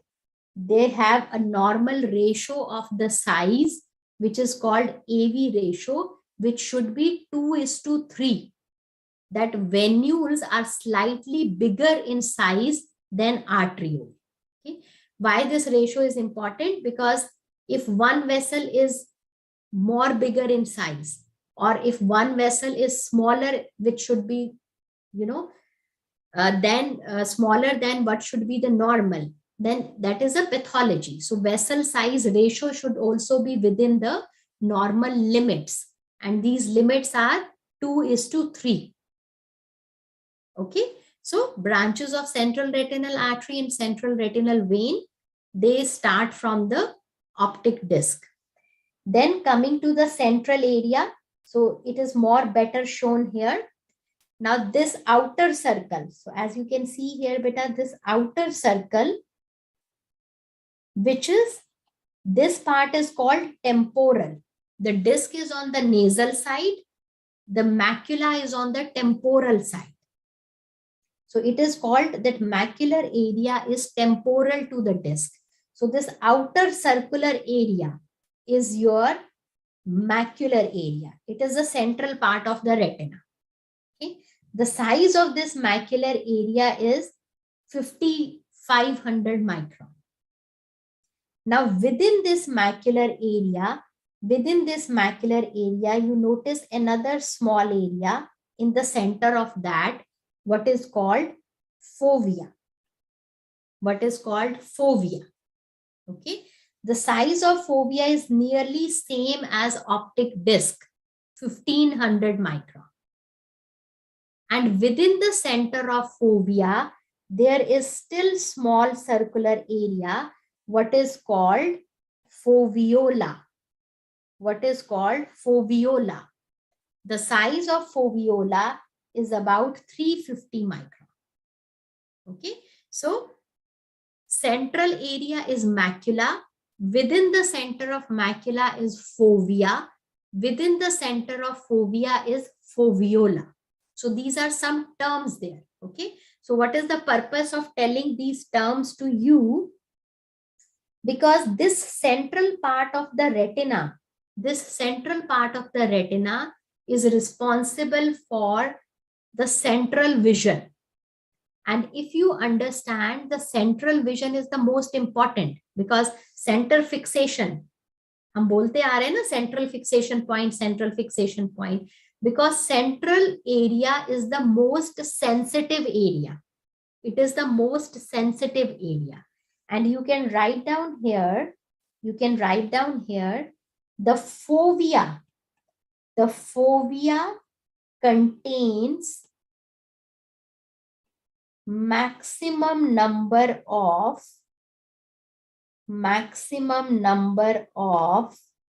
cone photoreceptor, cones. The fovea contains maximum number of cones in respect to other areas of retina. So it is most sensitive area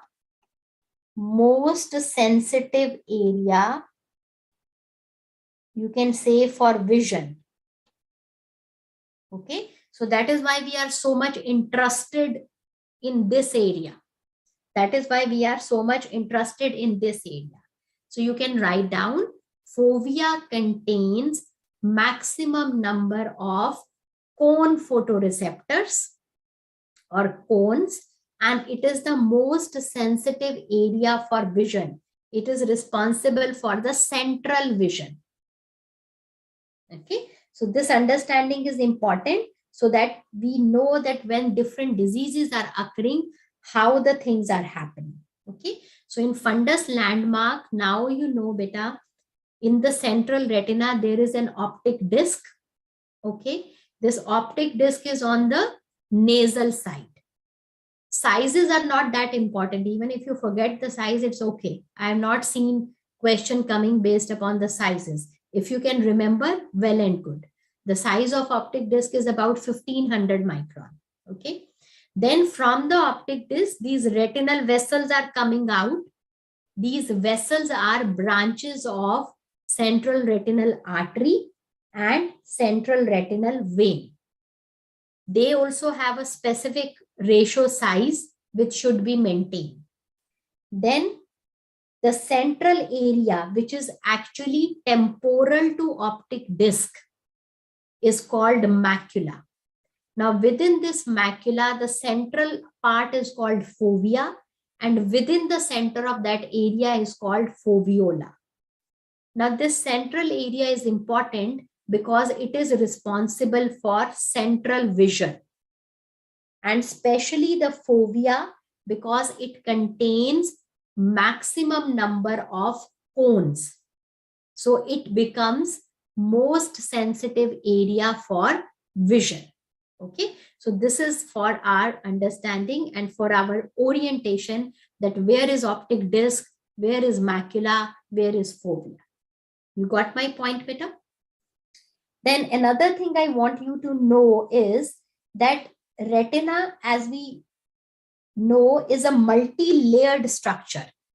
Retina is a multi-layered structure. The retina has 10 layers. Okay, so you can complete the line here. Retina has 10 layers. Retina has 10 layers. Now, out of this, the outermost layer, that is one outermost layer is called, this is outermost layer is called RPE. Outermost layer is called RPE. It is an epithelial layer. Retinal pigment epithelium. Okay, the outermost layer is called RPE. It is retinal pigment epithelium. And the inner 9 layers, they are together called neurosensory retina. The inner 9 layers are together called neurosensory retina. Okay, so why this differentiation is there? Because the epithelial layer has only, nutrition function. It is responsible for the nutrition function. It is not involved in sensing the light. Whereas rest of the retina is responsible for, you can say, it has like, neurosensory function basically. Actually, that is the why name neurosensory is there, because that is responsible for light transduction and transmission. Transduction and transmission. So that is why we call it as neurosensory. Okay. So There are 10 layers of retina.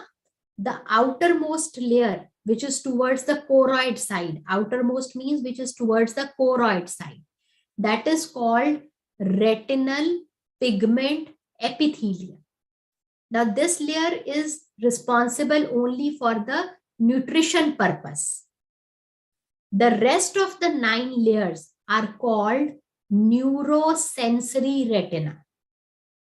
Why they are called neurosensory retina? Because these layers are responsible for the light transduction and transmission of the light signal. Okay. Now, there are multiple layers of the retina. We need not go into, 9 layers, as I told you. We need not go into every detail, but to give you just an idea, remember I had shown you a figure here. You don't really need to go back there. I will just show you here. In the chapter of the physiology of the vision, I showed you this figure, which is actually the different layers of retina. Okay. I'm not going into detail of this because that is not really needed for us, but to make you understand what I just told you. So this is the layer of retinal pigment epithelium, the outermost. Okay. This is the layer of retinal pigment epithelium. Now, this is responsible only for the nutrition purpose. And rest of the layer from here to here, this whole is the neurosensory retina. The rest of the layers are called neurosensory retina. Now, these include layer of photoreceptor, bipolar cell, ganglion cell layer. So multiple layers are there. You really need not know these, but just that one part is retinal pigment epithelium and the rest of the part is called neurosensory retina. Okay, so that is good for our understanding. So let me go back there.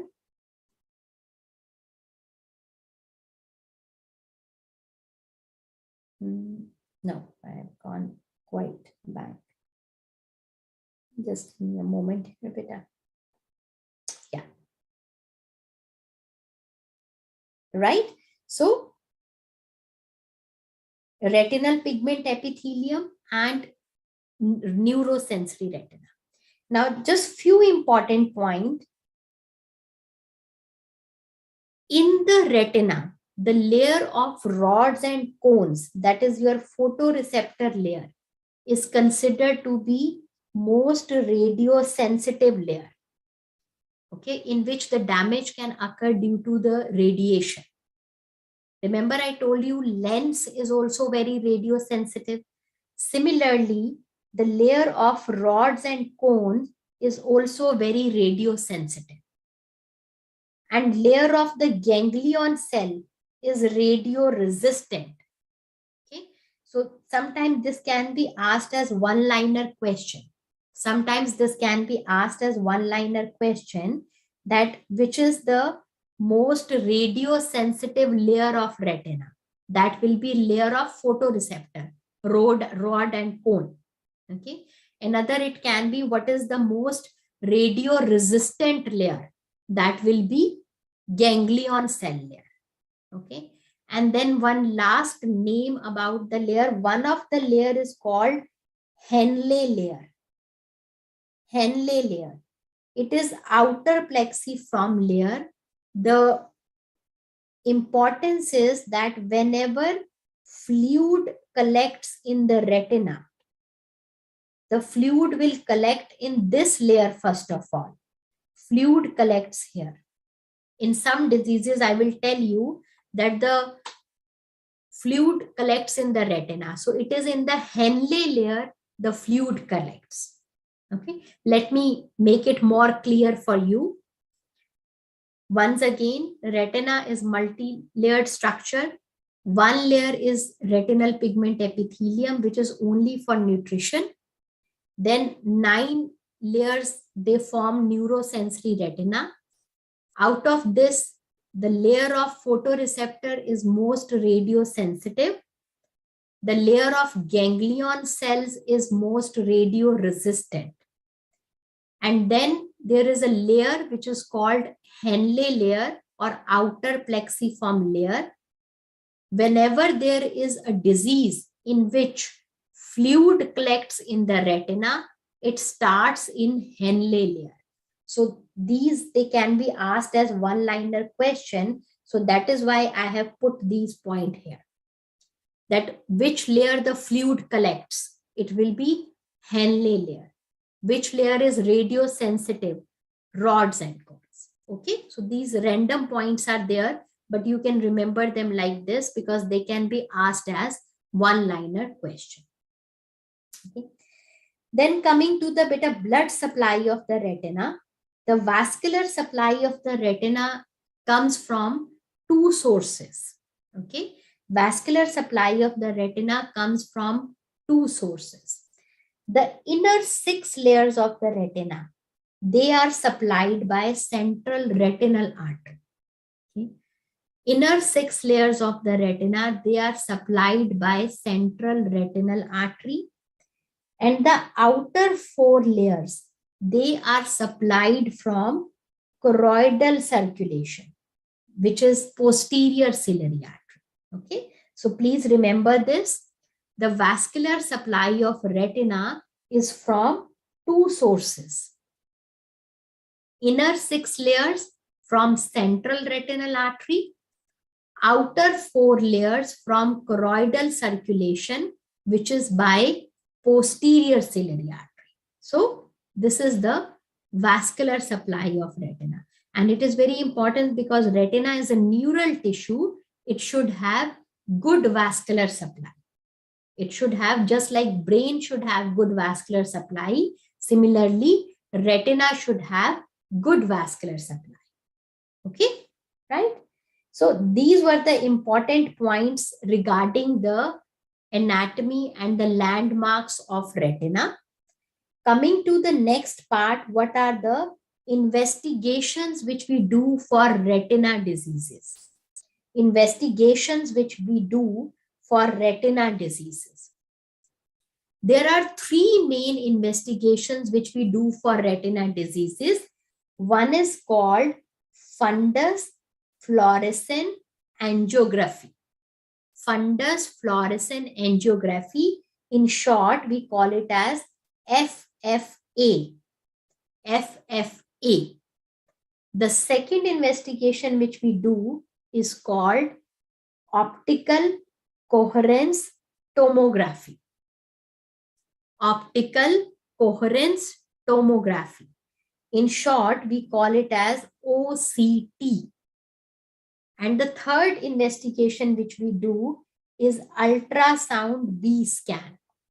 Ultrasound B scan of the posterior segment. Okay, so these are the 3 investigations which we do for retinal diseases. One is fundus fluorescent angiography. One is optical coherence tomography.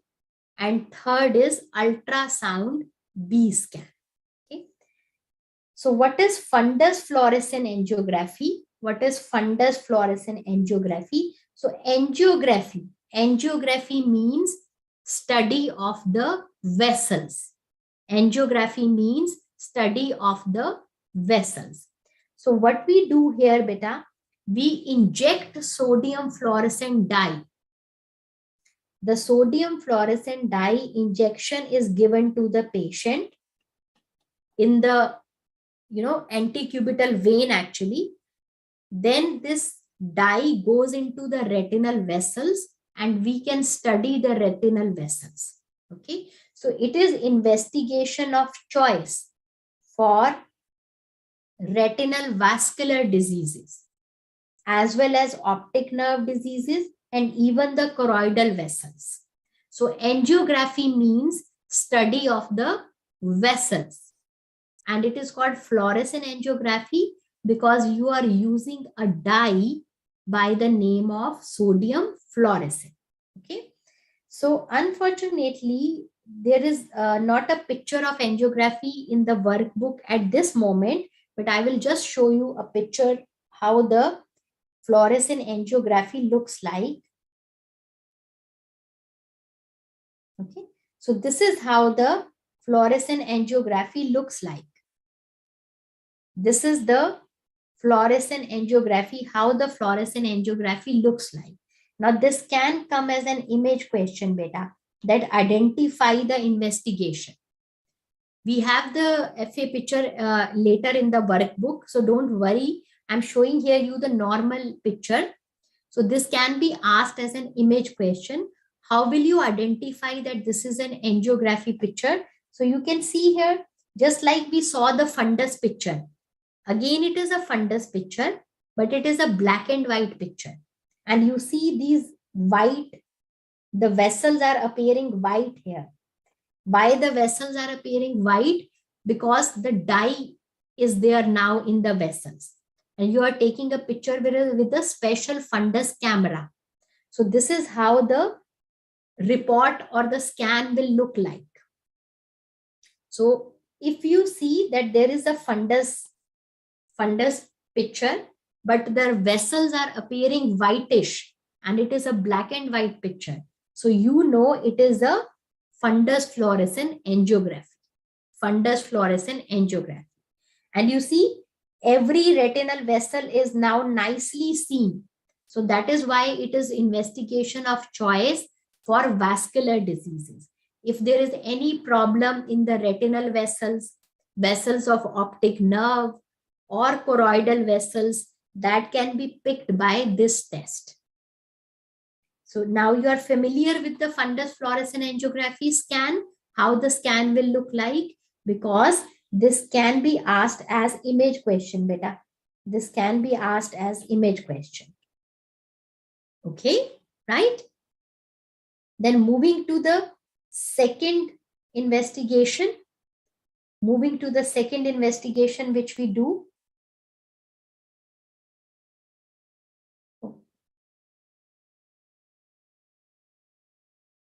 It is gone. It's kind of doing tricks here.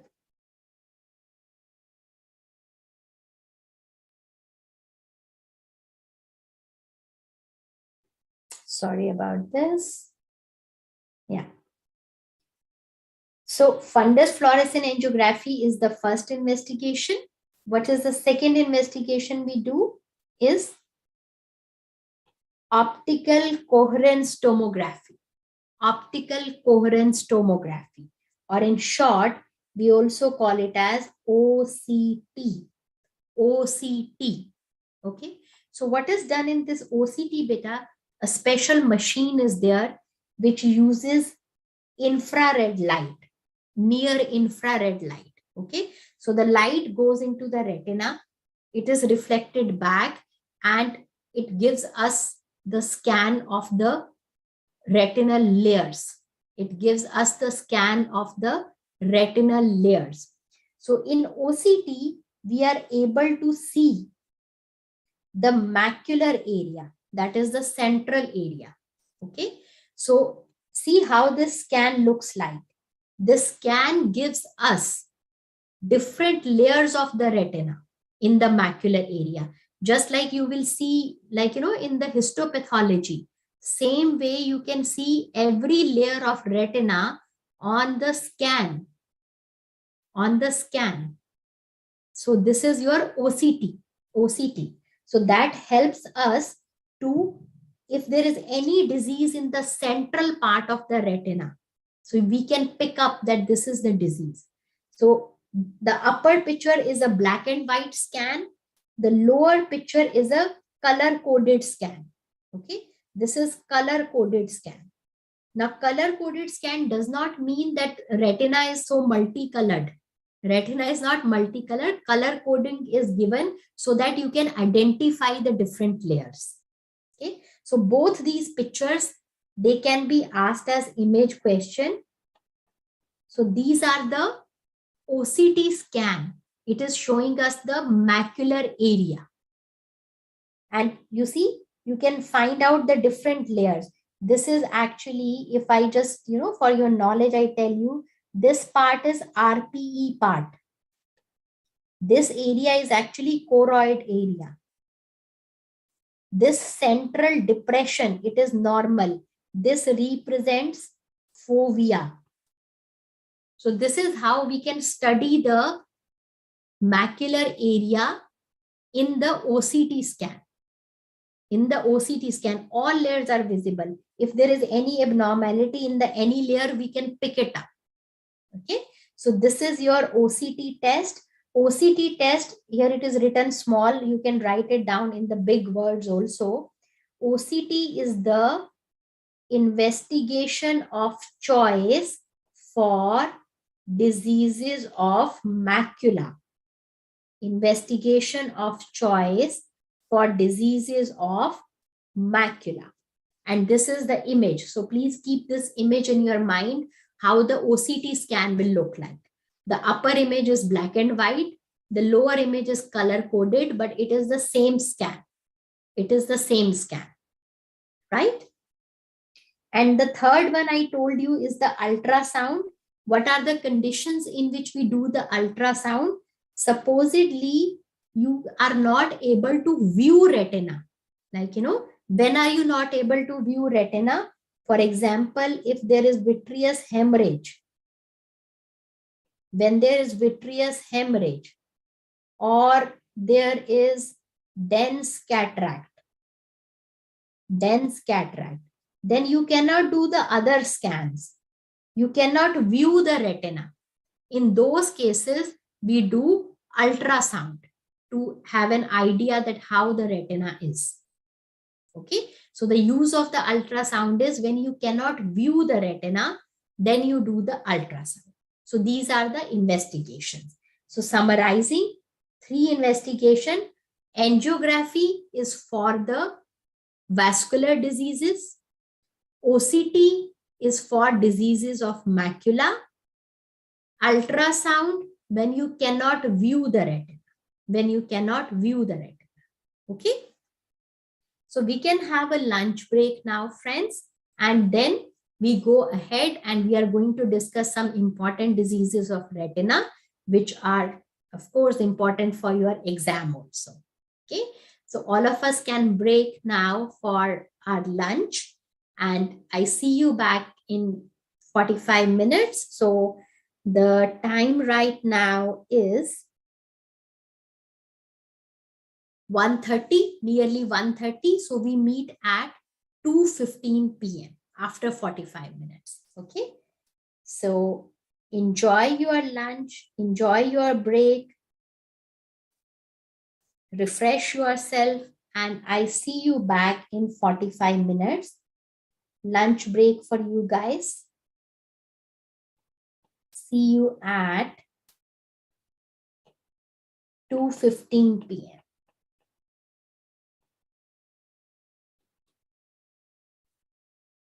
See you back. Take care.